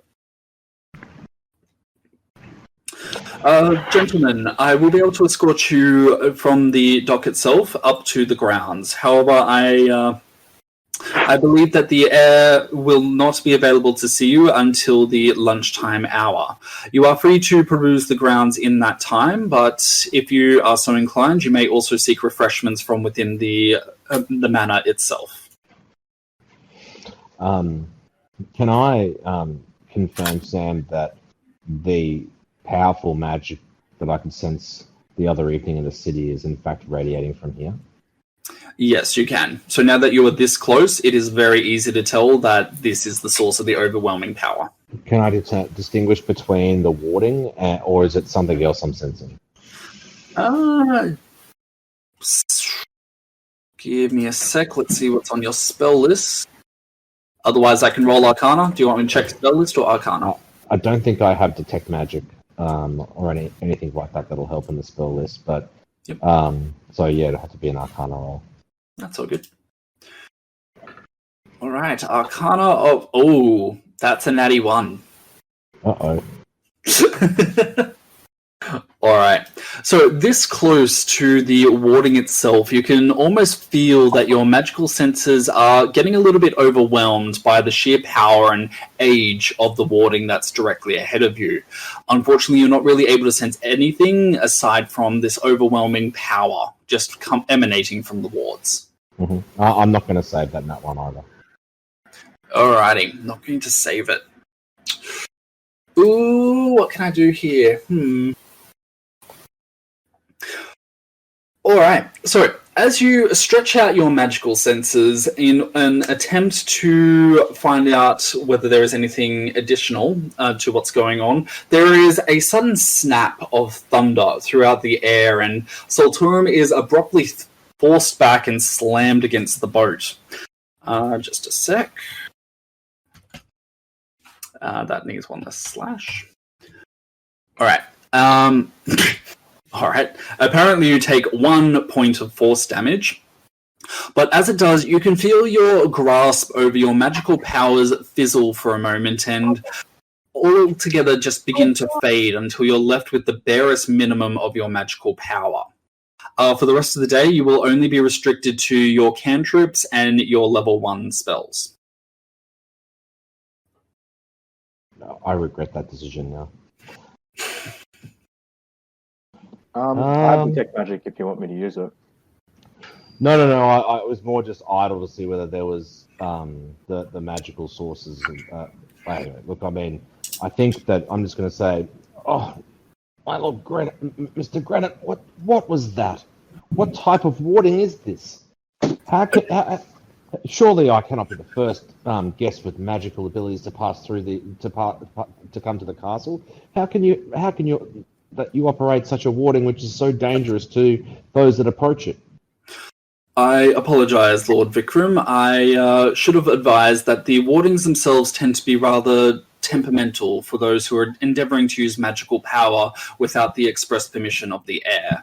Well, Mr. Grenada, I feel quite affected by the whatever just happened then, and I must rest straight away. Could you please direct me to a place where I can rest? Of course. I will direct you towards the Manor's sick room, where the Lord's healer will look you over to ensure that no lasting damage has been done. Alright, so the trek up the stairway isn't too difficult. It looks like a few spells have been set into the staircase itself to keep everything dry and prevent the build-up of mold or anything slimy that might prevent a terrible case of a fall here. And even as you round the final stair up into the grounds itself, you are struck for a moment by the sheer beauty of the gardens and even the architecture that's here. In sheer contrast to the rest of the country, this entire grounds is just covered in a layer of green grass, which is a shocking sight after the autumn browns and the occasional snow which you guys have been dealing with. You can see that there are also a variety of fruiting trees currently around, and with that the scent of ripe fruit and flowers which constantly fills the air, as well as a few bees and other insects which are only generally out and about during the spring and summer months. Directly ahead of you is a incomparable and exquisite manor, directly in front of which is a large fountain which is currently jetting out at least 3 streams of water. As we approach the manor, Sam, I'll convey to Lord Tinkrit the effect I've had from sensing the wardings, and that I believe that I'm incapacitated outside of extremely minor magic. Yep. And also convey that to the rest of the party as convening on the walk up. So this is just what you're saying, that we can't cast magic here. No. I've tried to sense the wards, and something happened. I don't know what it is, but it's completely exhausted me, and I feel incapable of being able to use my magic outside of the most basic of cantrips. It's only early too. I'll see what the healer has to say, but I suspect I may need a long rest before I'll be able to access the source of my power. Perhaps I might try and rest through the day today. Goodness. The whole day? Well, I think I need to. I need to rest to be able to recover my magic. I'll see if this healer is able to assist in any way. Okay. A lesser restoration may serve, we hope. Well, I mean, if anyone wants to try lesser restoration on me, if anyone's got that spell. I could. Would you like me to try it? Yes, I suppose. Might as well. Yeah. Well, I mean, I got hit by force damage. I'm not really quite sure. It's a critical fail effect. So, yeah, but Sam, do I know what the nature of of what's affecting me is? Is it something which I would know might be able to be healed? For the most part, what is your passive arcana? 14. 14. Do you want me to roll for you, or would you like to go with the 14? I'll go with the 14. Alrighty. So, as near as you can tell, your interaction with the wards in all intents and purposes, seems to have shorted out your magical ability. Basically, it's not the most common of warding, but sometimes it's a defense mechanism in many older noble families. Basically, if a ward is inspected, occasionally it might have the capacity that when detected, it will bump its magics against yours, and your magic is ultimately shorted out. It's not necessarily critical or fatal unless you are an incredibly potent magical creature, but you should be able to recover your strength again with a good rest. Okay. Do I know whether a healing spell from a healer would affect? Would it cure me of the effect? You do not know. Okay. It says Lesser Restoration says it'll cure you of one condition affecting you. Doesn't it specify the conditions though? Yes. No, it says it can be.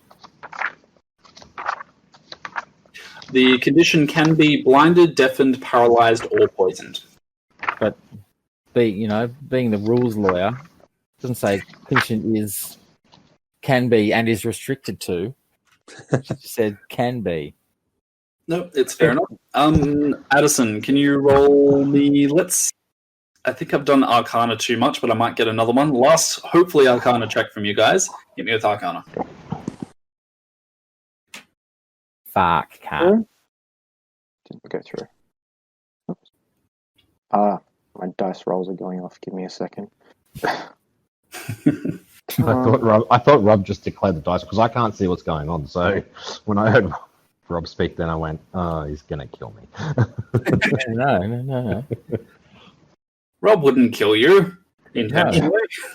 I wouldn't. No, I was thinking Morgan. I think is that 19? Yes. I'm fairly sure it's 19. All right. So with a 19, Addison, Morkan is going to have a flexible enough magical knowledge with a lesser restoration that he's going to be able to ground Solturum a little bit and at least restore access to his second level spell slots. Right. Look, I don't know if I'm going to cure all your spell issues, but I think you might be able to get a little bit stronger out of this. Thank you, Morkan. I still might go see the healer and see if the healer has anything that can assist me in returning to my full magical powers. But your assistance has been excellent. I feel much better. Not a problem, my friend. I'm going to get around this natural one somehow. Do you have any 20s up your sleeve? He has 7. No, that's Luke. Not me. Sorry, yeah, that's Luke. I think I have 2 or 1. I can't remember. Let's look. You currently have 2. I might try the healer out. Come and meet you for lunch. Yeah. Alrighty. So, as Solturum heads off towards the healer in order to try and get his boo-boos fixed up, the rest of you are invited to stroll the grounds, which, as previously mentioned, are quite exquisite. You can see that there does seem to be a variety of guardsmen who are currently on patrol on the skirting wall, which surrounds the majority of the manor grounds itself. In fact, that tends to form the boundary wall of the magical spell as well. And even as you venture around, you're able to quickly establish that the ground seems to have its own specialized swimming area, a small maze, a outdoor entertaining area, which when you look through it seems to lead onto a library, as well as a small garden and the guards barracks itself.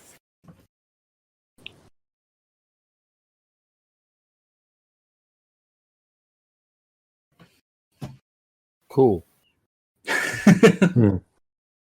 Everyone's gone. Who wants to go for a stroll while we wait for our good friend Solturum? Definitely me. I'll do some sightseeing. Yeah, might as well come with. Take in the views, Let's all do that. All right. So even as you stroll, you are able to ascertain that the level of money here is almost at a extravagant level of waste that even your esteemed noble families would sort of be reluctant to inject into their own noble grounds. In the distance, you can also see that the storm that was on the horizon is slowly getting closer, and even in the seas surrounding the island itself, you can see that things are getting much choppier with the ocean waves steadily rising up. Anything you guys want to do on the grounds itself, or you're just going to wait till lunchtime? What is it? How many people? How many guards and workers does he have? Just by rough count. So, groundspeople, you're able to see that there seems to be 7 or 8. You aren't entirely sure. You've been able to lose track on some of them. For the guards people, it looks like there are at least 4 of them working each wall at any one time, as well as an additional 4 which are guarding the 3 entrances into the manor itself, and presumably there is another 2 going up and down the main path. Do the groundspeople, etc., are they passing in and out of without being hassled? They are moving around the grounds without being hassled, correct? But they're going inside as well? Not often. Anytime that you see them actually entering the manor itself, it's usually through one of the side servant entrances, usually towards the kitchen. And they're unguarded? Yes. Lord Tinkrit, do you think it's time for me to adopt a disguise? It sounds like a reasonably good idea to me. Hmm. Would you like some assistance? I think so, because I'll probably die. Well, first of all, you can use my cloth. Your cloth.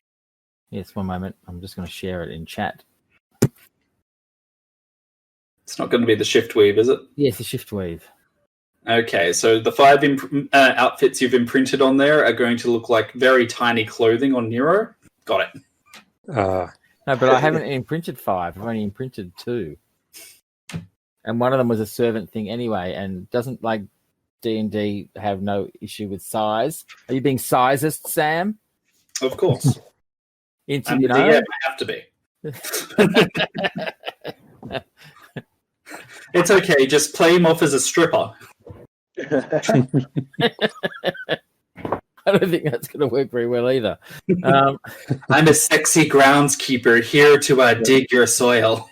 Just a cross-dresser, but I'm here for the wontons. Oh. Yeah. Yeah, you could be a cook. The wonton, the specialty wonton cook. A wonton cook. It sounds like what would you like to be dressed as, Nero? Because you can. I've still got like 3 more. I've only used 2. I think one of the house servants, ideally, so I can just walk straight through. Okay. And do you want me? I can use my deception skills on you. Let's see what I can do. A little bit of a makeup disguise thing. That is a 23. Very nice. All right, just a sec.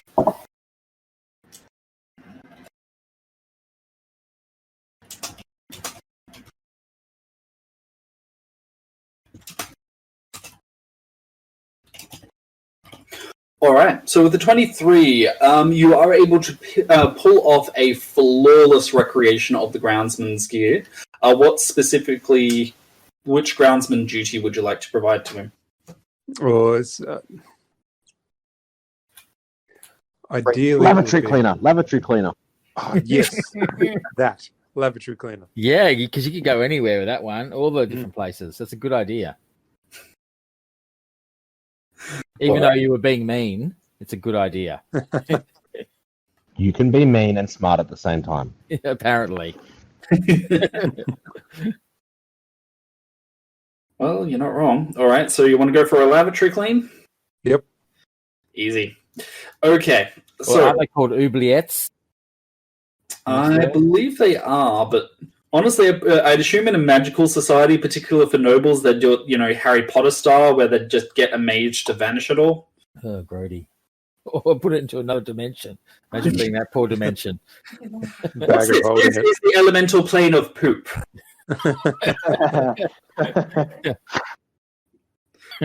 No wonder those demons hate us so much. Oh no! Surprisingly, they love it. We don't talk about the demons of that plane. They're like English Tory members of Parliament. Oh, Harold, I disagree.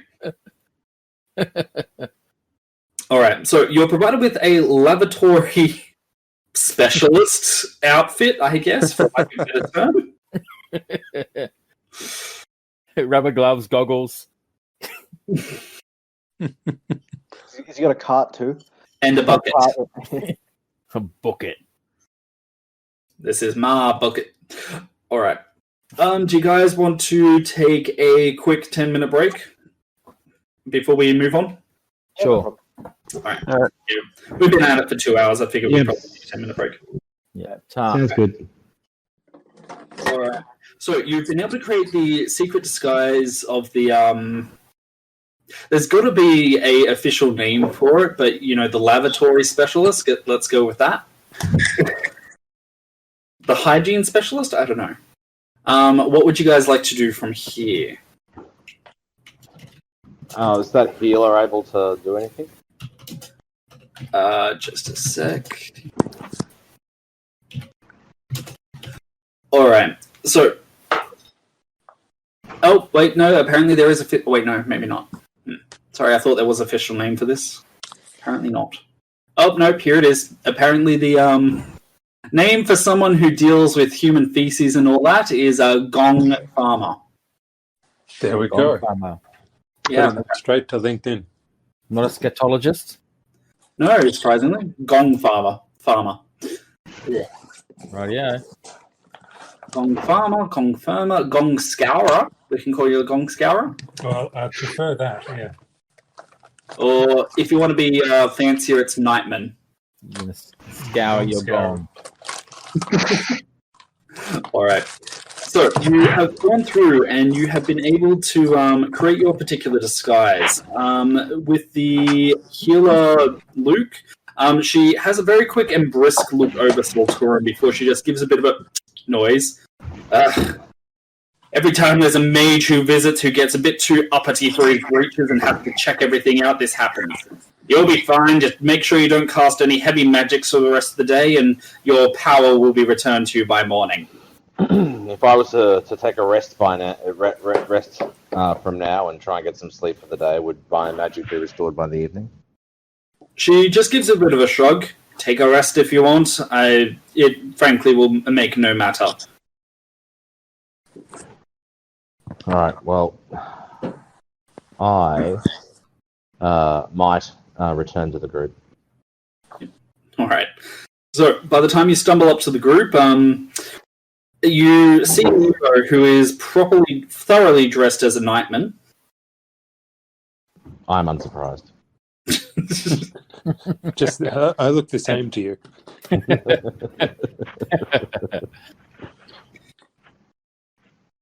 Have you cut your hair?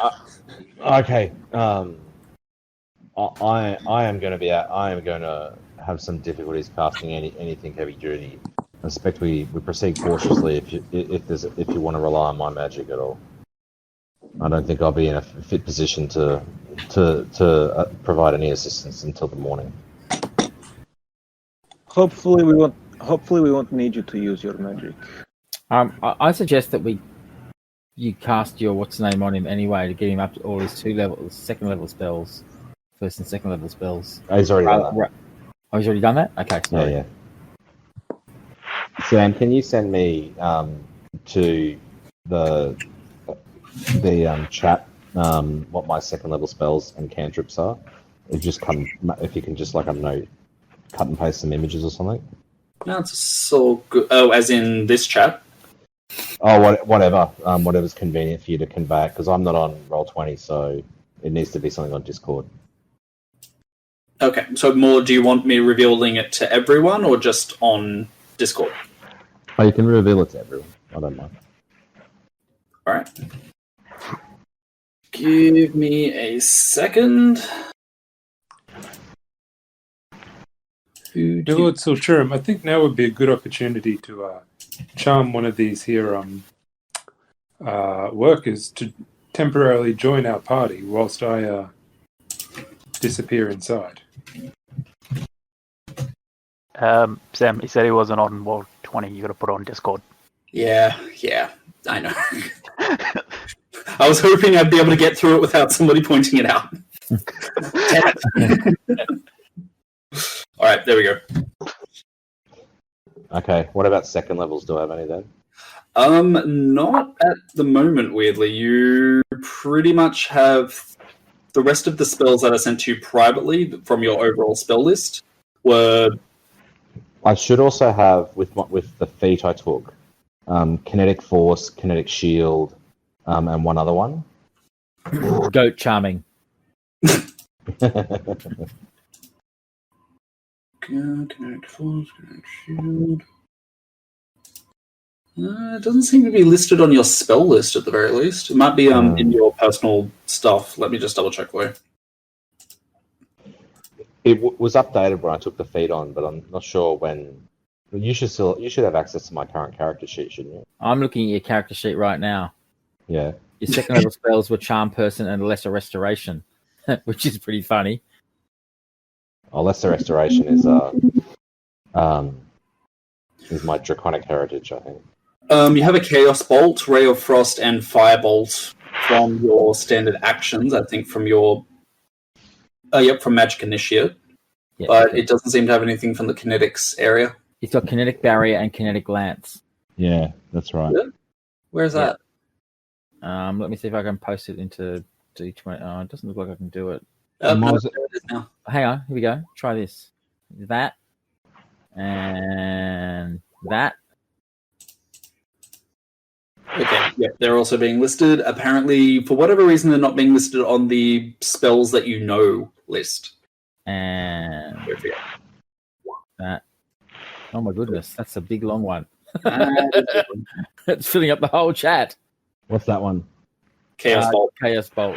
Okay, so with the list you sent me and those four, that should be what I have access to at the moment. Correct. Let me just put those into the Discord for you as well. Kinetic Barrier, Cantrip, Kinetic Lance, Cantrip, Chaos Bolts, first. There we go. Okay. Thank you. All good. Who am I going to spy on now? Everyone. Yeah. Let's have a look at Morkan. Addison looks up in alarm. Oh God! He's having an affair with his sister. Whoa! His real name's Jamie. Morkan canonically does not have a sister. Yeah, he's having an affair with his brother. That makes it even weirder. It's my stepsister, actually.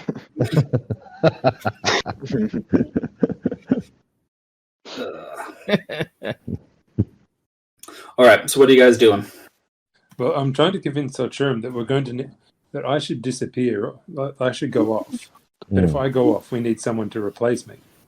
I don't think we do, though, because the thing is they know who the members of the party are, and you had a rather memorable experience with Mr. Gerard, which no doubt has been reported back in, at least, maybe not in terms of that experience, but at least him retaining in his memory that you.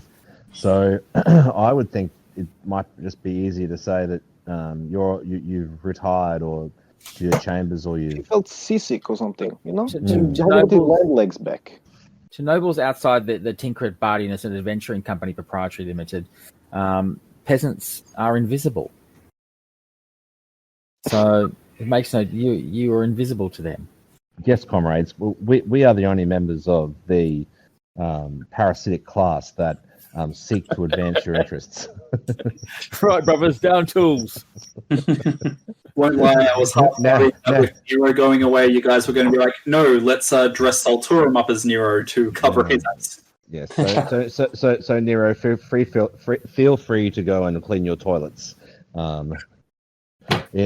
Confident that we can cover your absence. Great. And consistent with what happened back in town, which was all part of my ploy, I was very sick this morning. You were. Yes, you were. That was like... excellent. That was excellent long game there, Nero. Excellent long game. Tinker would later find a toilet scrubbing brush in his bed. Why would that be? Been nothing but generous.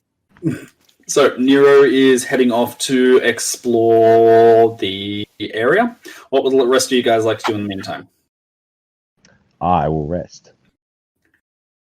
All right. Well, there is a delightful little man-made pool / lake nearby. If you would like to take advantage. I will.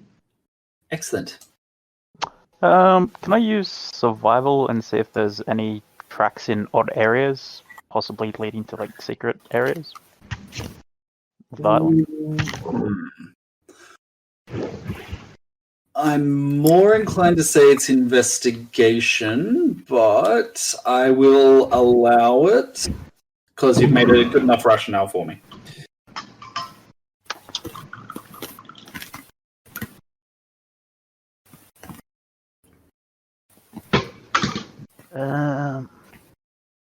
Sorry, my D&D Beyond is not loading. But you are receiving a message in Morse code. Yeah. 27? 27. Ooh, very nice. Alrighty. So I'm presuming you're going to be doing this just in your own mind, so give me a sec. And let's pull you into Awaken Fables' birthday.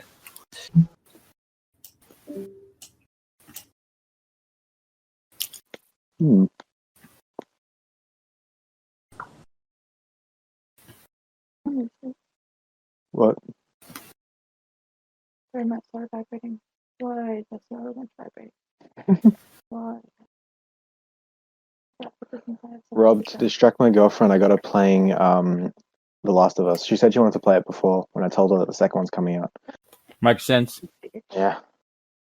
It's a great game. Yeah. Rob says that what you're playing is a great game. Oh, I thought you said it was shit. No, I said the second one shit, but apparently it's not shit. It's just because sexist and homophobic saying it's shit. Oh, yeah, no. Can this That's dead.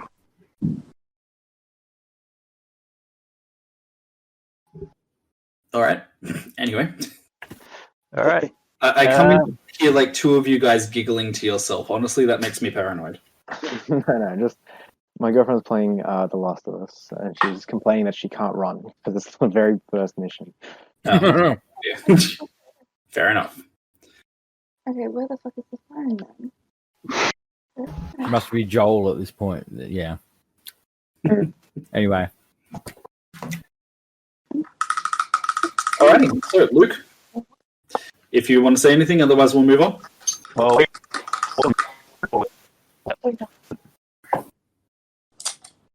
I'm sorry, you got very. I think Robot Luke was asking if what he found with his amazing roll. Oh, yeah. Okay.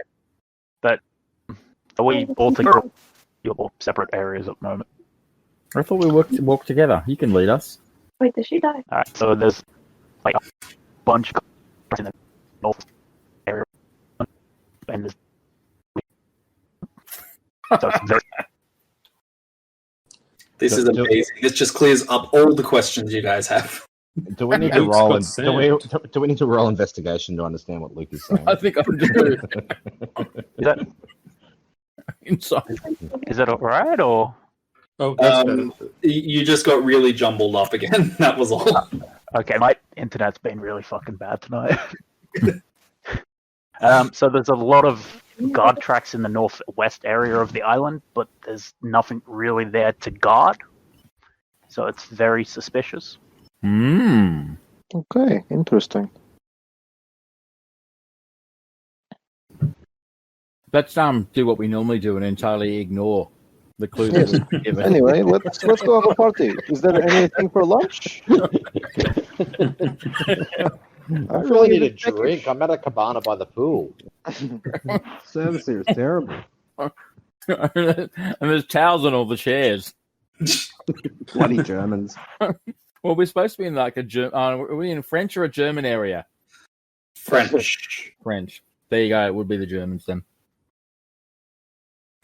Well, look, that I think means that we should probably engage in the social niceties, Lord Tinkrit, that we have to do tonight, and we can dismiss our retainers and they can see if they can investigate further these guard tracks. Certainly, yes. Off you go. And I am not at all trying to drag this out until I can have a long rest. Oh no, not at all. Falls asleep by the pool, and roll me Constitution to see how good your sunburn is. You could have had a long rest. 6 hours is enough. I'm covered in my cloak. So if you don't fall asleep and accidentally roll into the water. It's all right. He'll be fine. He can float. Face down. Alrighty. So, for the next few hours, you are able to ascertain yourself and begin to discreetly explore the ground, trying to find any particular location or suspicious activity. Aside from that, which has been identified by Ogre, you aren't able to find anything too out of the ordinary for a established noble manor grounds. Salturum is able to sun himself by the pool, but after about 2 hours, you receive a servant of the main house who approaches both Salturum and Tinkrit before making a bow. My lords, you and your retinue have been invited up to the house now to engage in lunch with the Lord Heir. We've given them the afternoon off. So they will act as they choose. Oh, I understand, my lord. In that case, I will escort you to the dining hall. Are we right to go on our own, Salturum? I kind of whisper. I have no difficulty with that. All right. Sorry, go on. I'm just thinking, if it goes to poo, what's going to happen? Just the two of us. Well, if it goes to poo, you know who to call. Our gong scourer. I can fade away, but you're going to be in trouble. Well, what we can do is we can get there. I can use the facilities, and then I can quietly say to the Chamberlain that the facilities are in a dire state and need immediate cleaning. Well, that's a good idea. Don't man me, gents. Just clean in your shitter while you're having lunch there. And Ogre and Mogkhan. Yes, and it needs bodyguarding at the same time. when you hear the chaos start, come running. Don't we still have those like sending stones? Do they work between each other? We've never tried that. No, you did not. That sounds like us too, doesn't it? Yep. I thought of it last week and then didn't bother to mention it. Have a powerful magical communication device, then don't work out how it works. Now, guys, we could use our mobile phones, but I think if we just scream loudly, we can save on our deals. All right. We'll communicate by the communication stones. Can we do that? Let's just test that out. Okay. Upon subsequent testing, you are able to establish, yes, your communication stones can talk with one another. Breaker, this is Spider Mike. How many weeks has it been? 2 months, you know. All right. Well, Lord Tinkrit, let's make our way to meet Lord Cellopae. Let's do that. Mr. Cellophane, let's do that. Don't do that. That's going to get my head now. Yeah, my Lord Tinkrit, I know you like a joke, but can we please try and navigate this without any slights? Well, Olga, did you want to check out the northwest of the island? Yeah, let's go. Very well. And if Don't mind us, gents. We're just a half orc and Goliath, casually. anyone says anything, we'll just have our swords and shields and weapons drawn, and Heavily armored. we'll just say we're sparring. I think up there's in a the pretty good northwest. chance they might ignore them because they're a half orc and a Goliath. Yeah, just say we're having a good spar up there, and they'll leave us alone. And if that is trouble exactly starts how it in the works. manor, they'll come straight back from the northwest of the island. Yeah. As Nero's off cleaning toilets, isn't he? He's not with us. Because it probably would have been good to ask him Fuck it. what the necromancer looked like from his detect thoughts on My kid is my Gerard. kid right now. Anyway, off we go. Can we assume that he's told us that in the 8 months since he found out? Well, I could assume that, but frankly, it's more fun to make you guys pay for it. Okay. All right, we're going to go in there. So the waitstaff directly begins to lead you into the manor and past the guards. It looks like the pathway that you're being taken through is through the library, and as you go through, you can see that the baronry of Foxcull seems to have an immense library, which is probably the envy of everyone in the eastern side of this continent.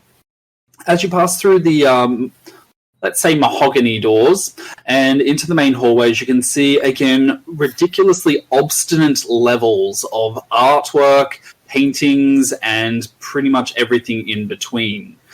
It's, again, a level of extravagance, which would probably be very bad for most people, for most noble families' coffers. As you go past the main hallway and past the double stairway, which will lead up into the upper levels of the house and presumably the living quarters, you're escorted through to the dining hall, where you can see a intimate table, which can probably seat about 40 people, with the last quarter, which is currently laden down with food. At the head of the table, you can see a small, mousy-looking man who simply stares at you as you enter the room before he gets up and gives a bow, as if from one inferior to a superior, as he is the heir to your presumable lordships. What?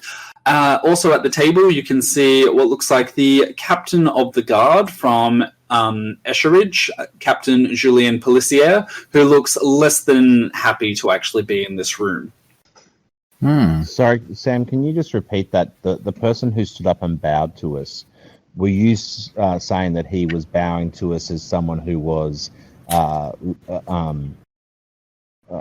acknowledging people higher in the social hierarchy than himself? It was the opposite. He's being a fucktard. No, you are correct. So he was acknowledging that he is lower in the social hierarchy. Oh, good. Okay, so, that's good. Okay. All right. I'll approach the table and I'll say, good afternoon, Captain Pelissier. So the captain's eyes very quickly dart between you and the heir. Well, hold a second. I'm confused here. I thought this other guy that was with him wasn't the heir. Oh, no, it is the heir. So what Rob said is correct. The heir was being sarcastic in his bow. No, he is the heir. You guys are lords, aren't you? We are? Yes, so he is technically lower in the social hierarchy because he hasn't inherited his title yet. I am not the Lord of Pipe Drone. Neither am I. I'm a scion of House Pipe Drone. Yes. I'm close to, in the succession, but I'm not the Lord of the entire house. Yeah, it's the same with me. I've left my house to make my fortune, and haven't yet assumed a position leading the house. So we're probably equal social standing. We are.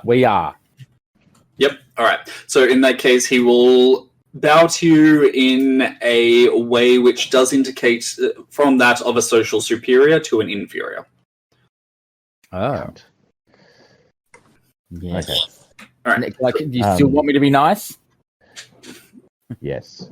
My Lord Salape, we are most grateful at your kind invitation for us to visit this magnificent manor of Barony Foxall. It is truly magnificent. So he bows his head graciously. Focal is very pretty. My Lord Tinkrit is obviously overwhelmed by the magnificence of your dear mother's your family's manor. Your mother. All right. So the Salope Foxcal, heir to the baronry, inclines his head. Indeed, we have many who come here who are simply overwhelmed by the great fortune that my family possesses. But please be seated. We have prepared a feast to welcome you and your retinue. And then a clouded look just passes his face. And Addison, why are you waving? All right, never mind. Sorry. That was my girlfriend. I had to step away for a second. I just saw a hand waving to me from the middle of the screen. I'm like, what? Yeah, no, that Right. was. Hi. I'm in another room at the moment. Got it. All right. Sorry, what was I saying? I understand that you were meant to have others. I had invited the captain here to speak with a number among your retinue. I believe Captain Melanero? Captain. Well, my lord, they have been working incredibly hard for us over recent months, and they were so entranced by your grounds that we offered them, and I meant no offense to you by doing so. I didn't expect that you'd wish to see them, but we offered them the afternoon to themselves to indulge in the wonder which is your grounds.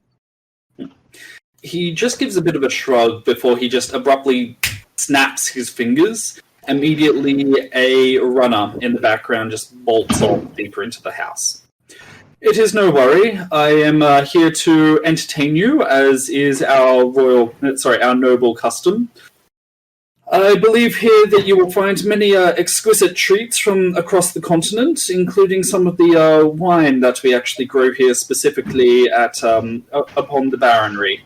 I hope you will enjoy it. We also have some from further north, up in Ustry. I'm most grateful, Lord Salape. Unfortunately, I am not going to partake. I'm not feeling well today. But I thank you for your kind offer. The food certainly looks delicious. May I inquire as to your mother's health? I trust she's well. Last I knew, my mother was quite fine and attempted to be stonewalling one of the latest decrees from the king, namely to provide the peasantry with free schooling from their ages of until 10. I believe that it would be a phenomenal waste of time, and as does my mother. Horrifying. Who's going to work the fields then in the spring? That seems like a poorly thought through idea. It is my thought exactly, and fortunately my esteemed mother believes the same, but, we do have those soft-hearted folk who only seem to believe that the peasantry are human. I don't believe, Lord Salape, we met when you were living in the capital, but I certainly have heard... I certainly have heard of you and of some of your exploits. And it was something I was very keen to do, being in this area of the kingdom, to stop by and to formally introduce myself. So that one kind of sounds like you're lying a little bit. I think that's what I recall. I mean, I've heard of his exploits. I'm not talking about what those exploits are, but. Alrighty. Roll me deception at advantage for that one. Okay. You'll have to do that for me. Oh. I'm very pretty, okay.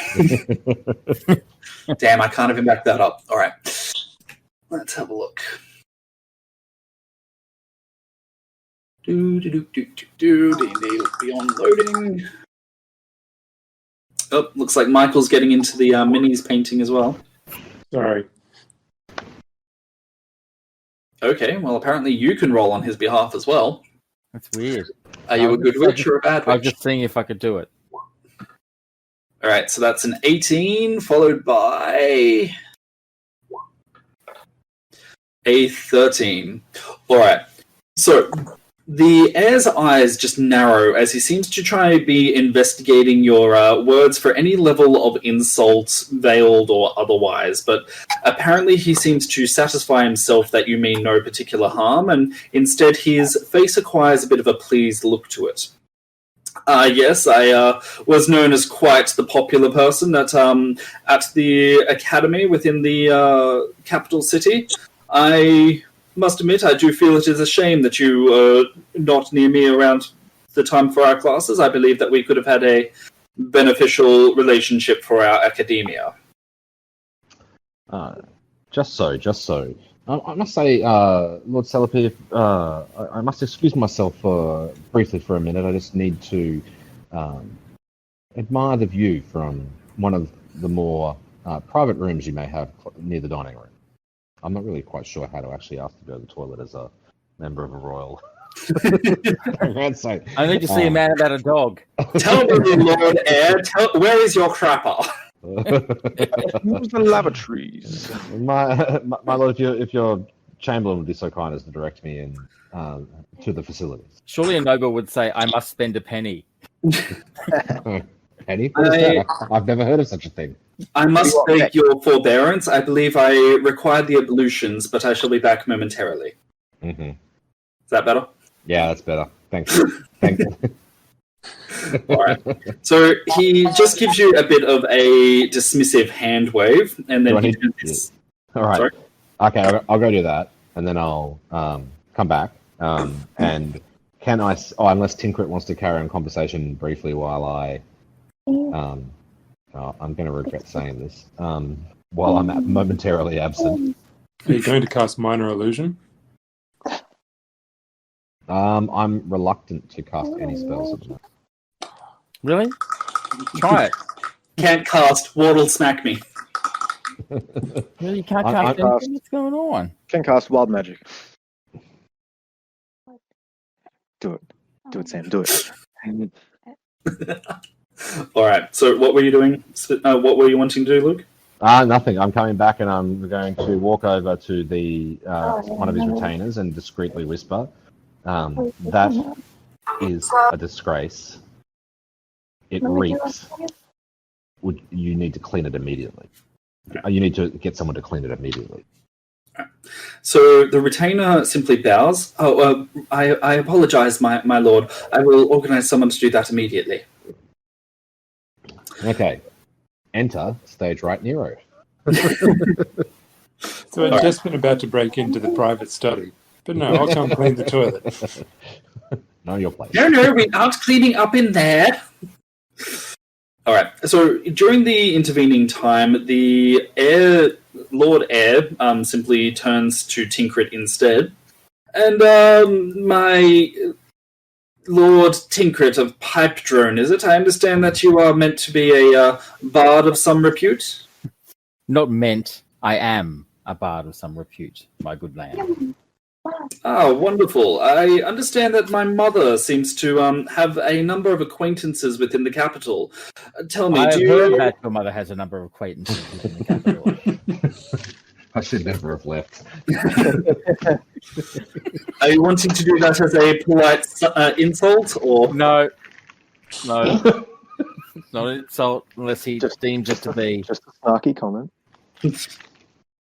Don't make me start the social combat initiative. I will do it. I'm pretty good at that, remember? This is true. Okay. I've got passive 20. That is also fair. Okay.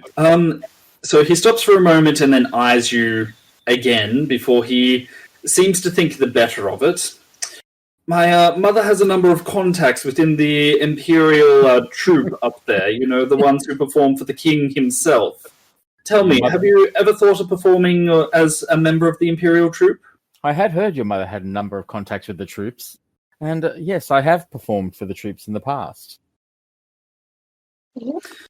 Oh, and yet you do not have a permanent position? Were your skills not suitable for their performances? My dear boy, I am a lord.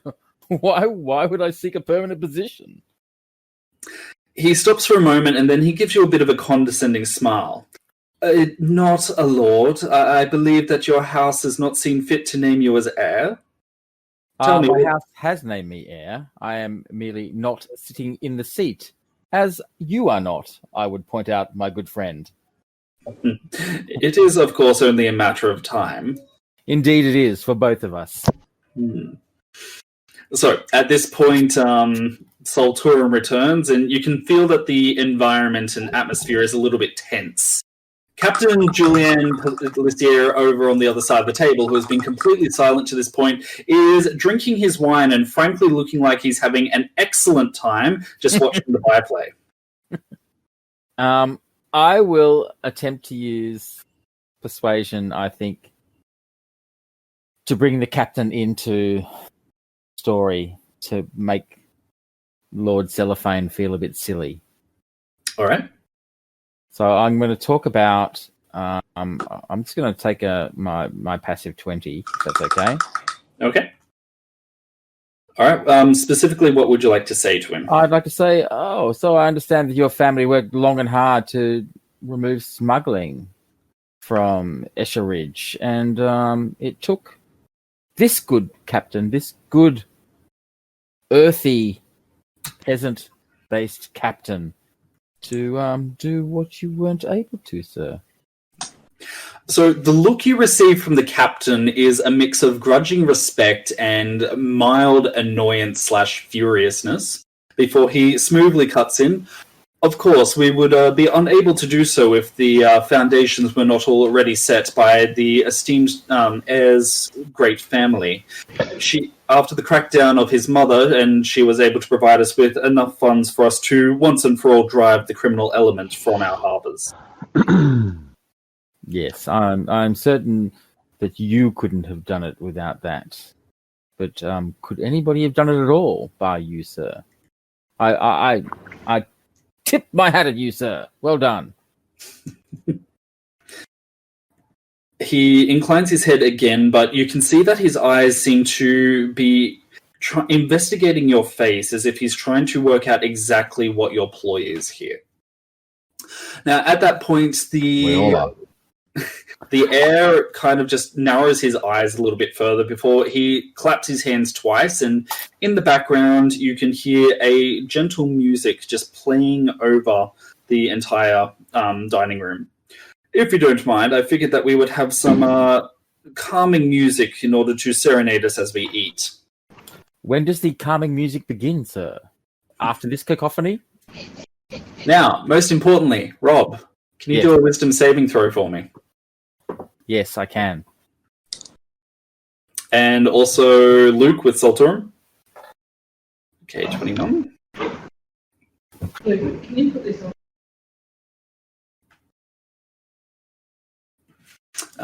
And wisdom saving throw for Solturum, because I just remembered I'm still in charge of that. Wisdom saving throw. That is a nat 20.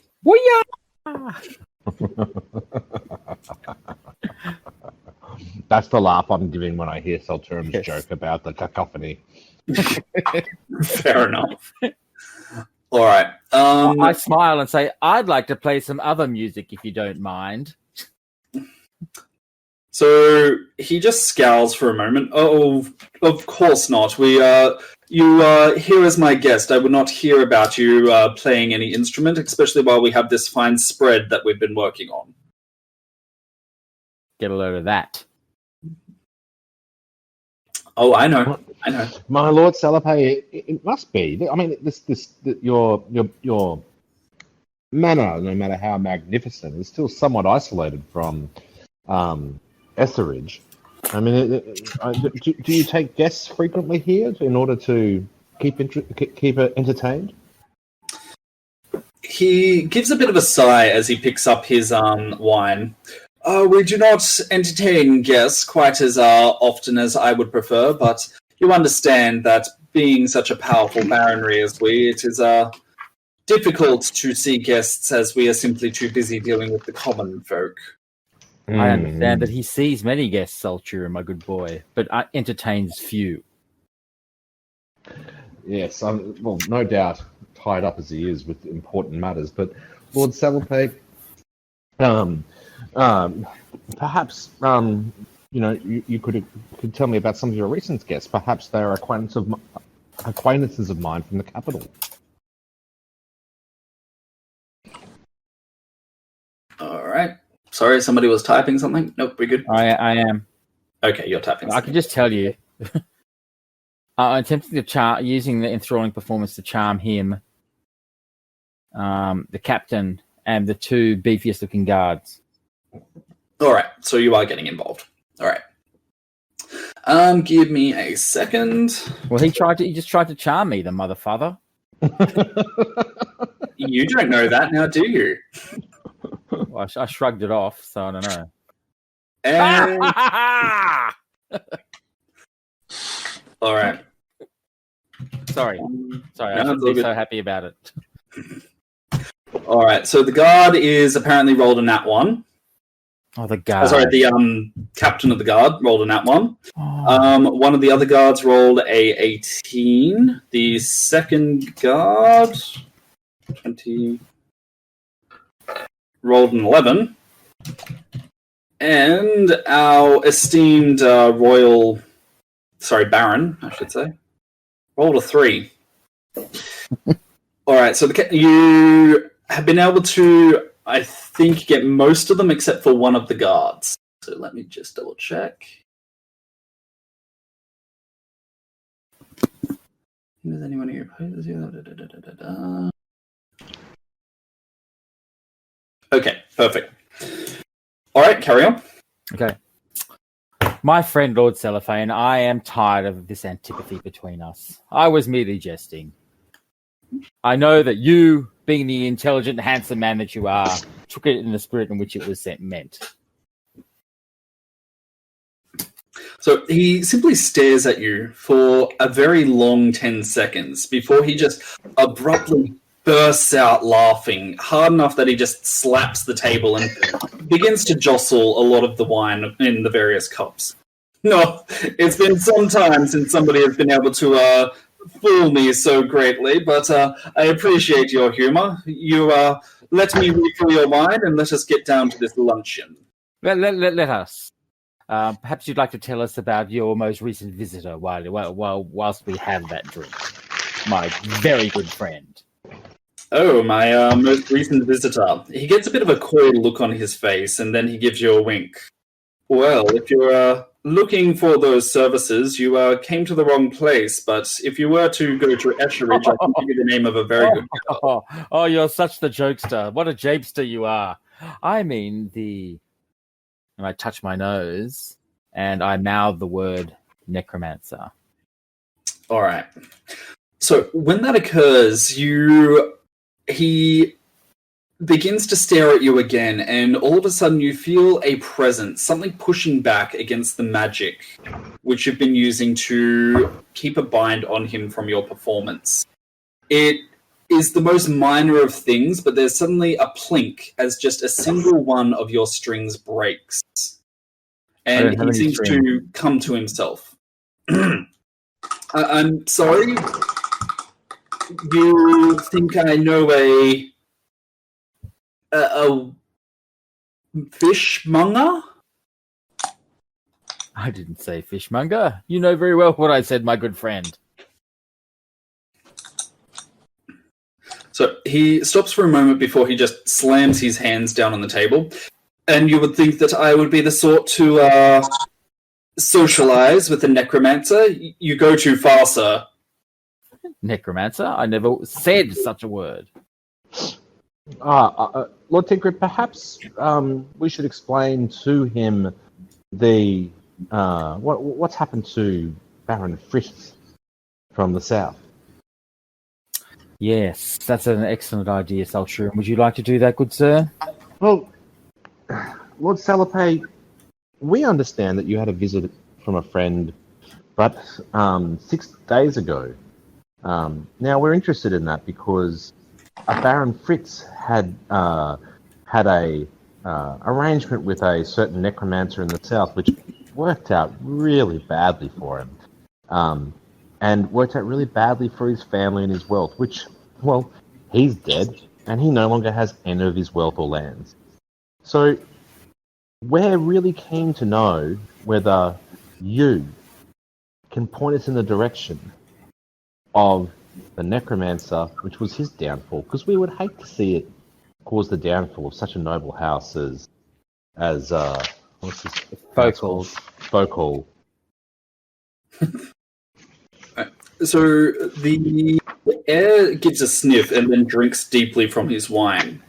I believe that the Baron Fritez was stupid enough to get involved in the services of a necromancer, then he may have received everything that's coming towards him.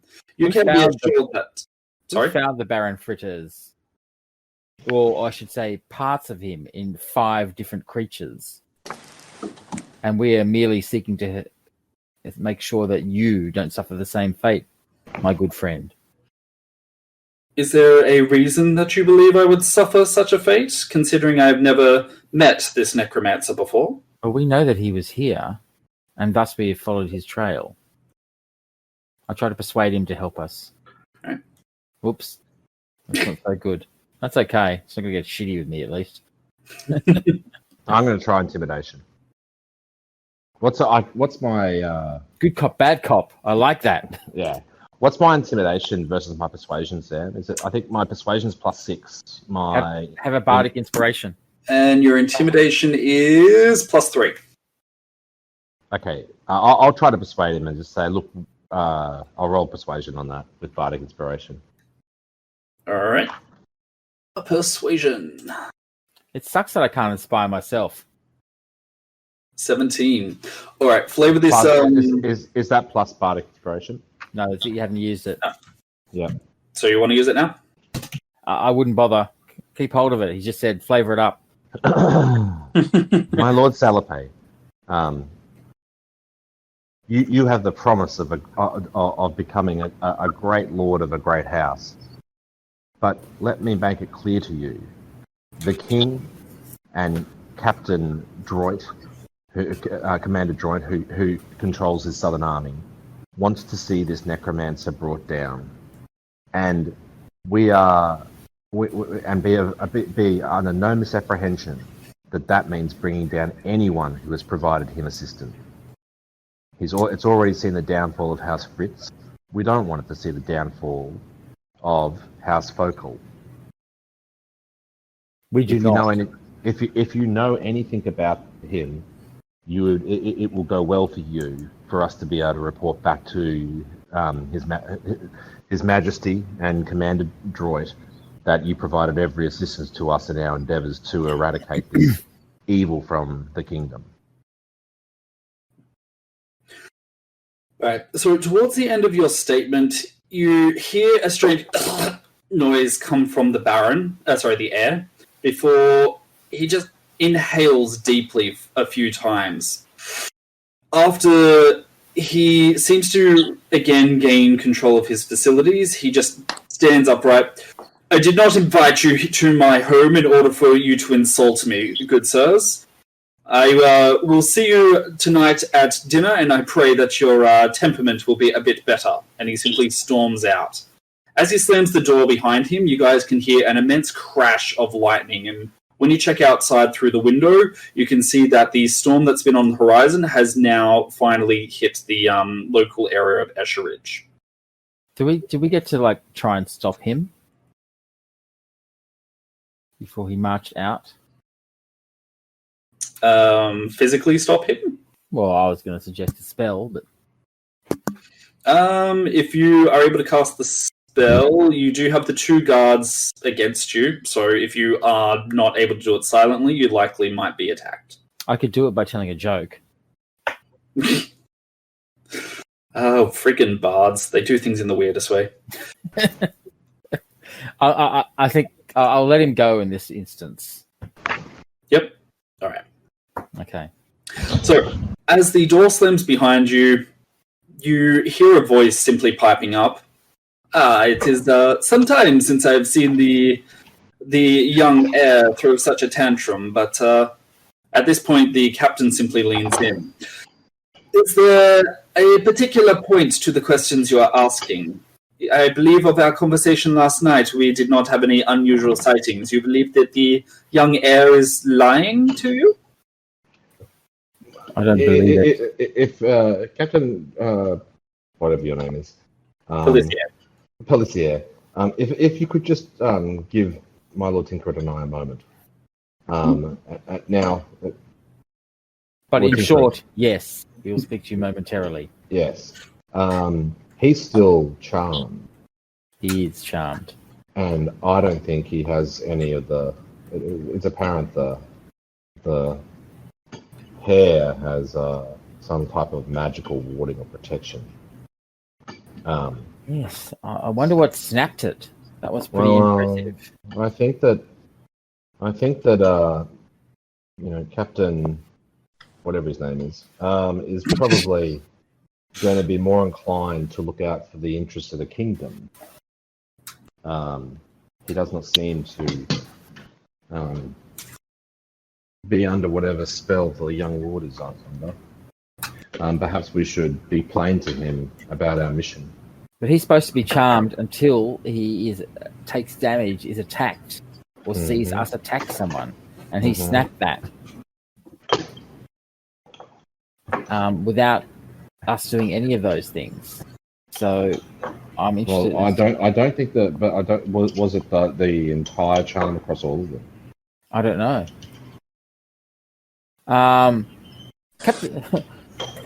Captain Pelletier, you look like you could do with some push-ups. Would you do some push-ups for me, sir? I'd love to see your amazing fitness. He gives you a bit of an odd look. I do not mind to do that. I do not believe I am wearing the most best clothing for it, but he doesn't hop to it, is what you're saying. Doesn't seem charmed. He gives more of a bit of a confused look before he just gives a shrug and then just gets down on the then I ground. say, never mind. I was jesting again.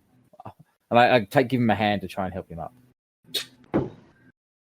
All right. All right. Do you want to ask him a question then? You're my friend. You may ask. And any of my friends are his friends. If he's charmed. Well, I want to very briefly explain to Captain Perennial. Perineum. Captain, are you loyal to the king? He stiffens and then just glares at you. Of course, I am loyal to the king. Well, Captain, we believe a great evil has come to the barony. We're here to eradicate it with the full support of Commander Droit and the king. Will you assist us? He stands a little bit more upright, and his body language indicates that, again, he is moderately outraged. If you are able to present to me the information of this threat, then I will do everything within my power and my men's power in order to prevent this threat from threatening the kingdom. Do you know who his lordship's friend was 6 days ago? He just gives you another puzzled look. The Lord did not have any guests as far as I had been reported. I had told you this last night. I pull out my communication rock and say, "Oh, shit boy! Please attend us in the main hall." All right, so presumably Morkan and Olga probably heard that as well. Just staring at each other. Is he talking to you or me? Are we the shit boys? We're not the shit boys, correct? I don't think so. Okay. Olga, you and Morkan can come as well, but I wasn't talking to you. Okay, I guess then you go. I guess we'll head over then. This is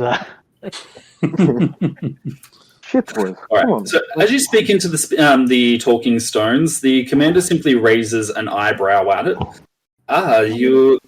Those devices cost quite a pretty penny. You have funded those out of your own coffers? None of your business. I think we just tell him no. They've been provided to us by Commander Droid. I was about to call Commander Droid. Yes. Tell him. Commander Droid, just in case something happens to us, we have tracked the necromancer to Focal Manor Island. We don't know if he's here any longer, but you should know this. And we are presently with Commander Perineum, or Captain Perineum. Captain Parstep. who has indicated a willingness to assist us in combating the necromancer. Isn't that a true? long voicemail message? No, but I assume we got through to Commander Droid. Yeah, I think so too. Yeah, that's right. You're just talking into a rock. Oh shit! That's not the stone. That's just a rock. Let's get Commander Droid on the line. Yes, he can speak to the captain of Peltier, whatever his name is. Peloton. I literally put it into the chat just then. I like the way that we make fun with names. I'm sorry. It's part of Tinkrit's thing to intentionally. Now you're making me twitchy. It's all good. All right. So, after going through the usual motions with the sending stone, it takes a few minutes for the Commander Droid to get on the line. Yes, what is it? Well, I do that spiel again. Yeah. It was beautiful. Thanks. All right. And then I say, perhaps you'd like to speak to Captain Julien Pellissier. Is that happier? Make you happier, Sam? A little bit, thank you.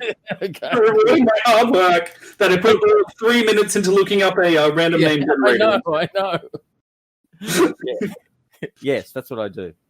All right. So the communication between the two is fairly brief, with the commander immediately barking at the captain that you are on the up and up and that he does expect the full cooperation within the extent of the law of the captain towards you and your particular goal. It takes a few moments, and honestly, you guys presumably pretend not to overhear the dressing down that the commander is giving the captain, and after some time, a bit of a grave-faced captain simply returns the sending stone to you. It is, I believe I am convinced, so you said that he had someone who arrived here 6 days ago. I put my arm around him and try and persuade him that he's okay. There's nothing bad about him. He's the ground. I get to roll it again.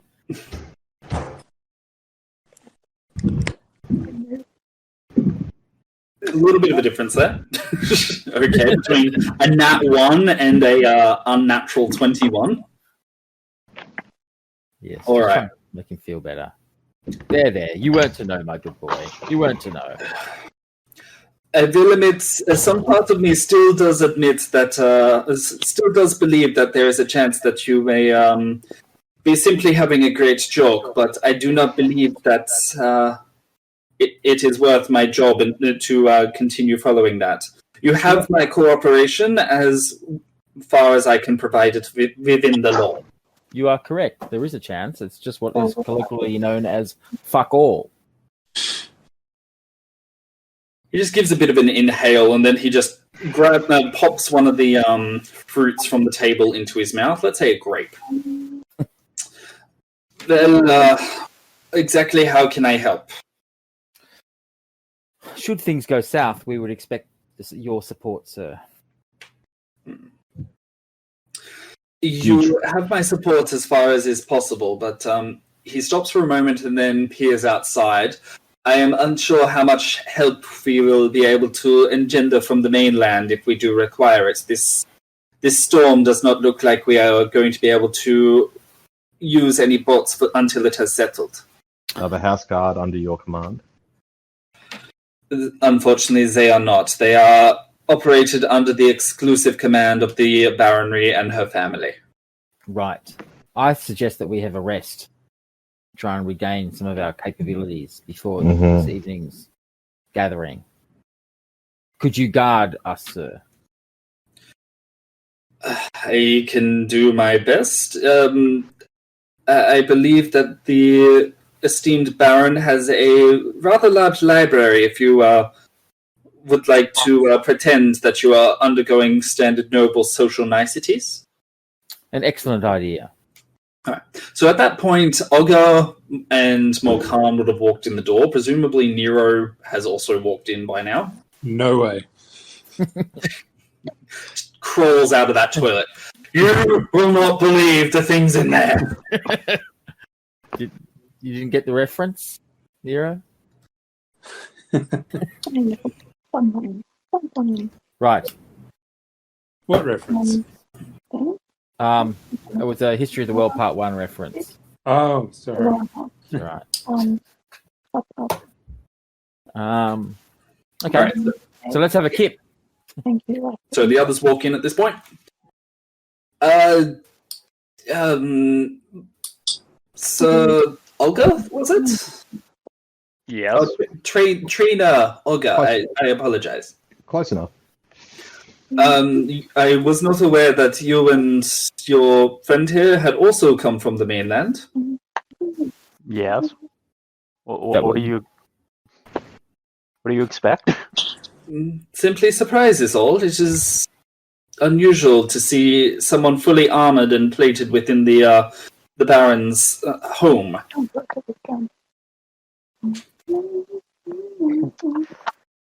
Well, they didn't try to confiscate our weapons or armor, so So you can. I had no reason to remove them. Well, ultimately, that may be a boon to us. But I am escorting these honorable gentlemen to the library. If you would like to attend. Okay. I will help you watch over the nobles. I am going to sleep. G'day. Creates a quick nest on top of the books. I could probably sleep in one of the bookshelves. So does this captain not have his weapon and armor on? He does not. He is largely in formal, captain's formal wear, so it's a very nice looking uniform, but he doesn't have anything other than a somewhat decent knife, which he would probably just use for food. I give him my crossbow. I was just going to give him my longsword. There you go. You can have both. And I actually have a spare chainmail shirt. Or chainmail. Pulls out everything and outfits him. A chainmail shirt can be worn. A chainmail shirt can be worn under clothes. It's actually designed to be done that. If it's a chain shirt and not chainmail, it's chainmail. Oh, okay, not so much then. And Nero's like, "So, Captain, are you a cleric?" Can he be a druid? We really need one of those. Because there's a smell in that toilet that needs to be exercised. What is the spells do I have? If anyone's got prestidigitation, they can clean Nero. Do we need to touch him? No, you don't need to touch him. Yeah, I know. All right. No, I don't have it. Sorry, guys. All right. So, like I said before, the library is a rather extravagant affair, and you can see that the collection of books here it pretty much outmatches the majority of noble houses that you may have simply visited over the various years. It does have a variety of different sections, but largely it seems to be focused on natural laws. So it's a bit more scientific than your standard library, though you do find a rather hefty fictional section as well. It is... So porn. Bodice rippers. Okay, listen. The Baroness is a very lonely woman. I'm not judging. I can change that. And then he inserted that longsword into... Oh my! Aside from that, the library is very nice. It's mostly shaped wood, with the basic floor being made out of worked marble. At the center of the library, which has just been lovingly started, is a fairly large fireplace, which fills the room with a good amount of light, though you'd probably need to read next to it with the storm overhead darkening the skies. You guys can hear that the rain pelting against the window panes is incredibly heavy. It seems that whatever is going on out there, it seems to have pretty much approached a gale level in only a few minutes. That's interesting. Wasn't weather Sam, one of the things they did I used? discover anything in my scouting through the keep? I can bring that up with you shortly, but do you guys just want to leave it off here, considering we're pretty close to the time? Because that way I can just send it to you, Michael, once I type it up. Cool. It's up to you guys. It's 11:15, so I think having a long rest is probably a good place to level up. Oh yes, you guys get a level up as well. That's a good idea. Hey. Now, since you guys are getting fairly close to it, remember you, like normal Awakened Fable rules, you won't be going beyond level 10, but hypothetically where I think in the second third of this I did not. campaign. Oh, okay. So we won't be going above level 10. Yeah. Oh, Yeah. ooh. Yeah, it's a bit annoying. Yes, I think I might have done things differently. But anyway, It's whatever. all good. Talk to me and we can talk about respecking your characters as needed. Too much trouble. Just level him down, remember? Yeah, I know, yes. Well, can we? If we can't get past level 10 in one class, can we then start another class? I'll talk to Scott about that and see how he feels. Mhm. Like I said, I'm just going by Awakened Fable rules, so if we can do it, maybe. The only class I can become is a barbarian. Have you thought about Cleric? It's all right. I'd like to see I'll go. I'll go raging, I have to say. Yeah, but you don't get like any of the benefits while in heavy armor. True. Oh, that's true. Alright, so just that, guys, I'm going to close Craig down, if that's the case. Bye, Craig. Wait, actually, before we do, would you guys like to nominate your MVP for the session? I Maybe- think Nero, because he had to deal with shit. Yeah, Yeah, fair enough. I'd have to go I think Nero as well. Ciruimon shone pretty brightly this session. Fair What? enough. Alright, everybody for Nero then? Sure, why not? Alright. In that case, Michael, would you like the melee, the mage, or the rogue table? Rogue. Rogue? Alright, roll me a d10, sir. I do. I don't. I'm not. Okay, I'm sorry. Let's finish up. That is a 3. Oh, hello. Sorry, that was me. That's all good. Ooh, this will be interesting for you. You have come into possession of a oil of etherealness. Just let me bring that up. Cool. Ooh. What's that do? It can go intangible for all intents and purposes. Etherealness. There we go. Let me put it into the chat for you guys and for all of our listeners. Alright, so beads of this cloudy grey oil form on the outside of its container and quickly evaporate. The oil can cover a medium or small creature along with the equipment it's wearing and carrying, one additional vial, blah blah blah. Applying the oil takes 10 minutes and the affected creature then gains the effects of the etherealness spell for 1 hour. So, you step into the border planes of the ethereal plane in an area where it overlaps with your current plane. You remain on the border ethereal for the duration. During this time, you can move in any direction. If you move up or down, every foot of movement costs an extra foot. You can see and hear from the plane you originated from, but everything there looks grey and you can't see anything more than 60 feet away. Interesting. So, yeah, pretty much intangible.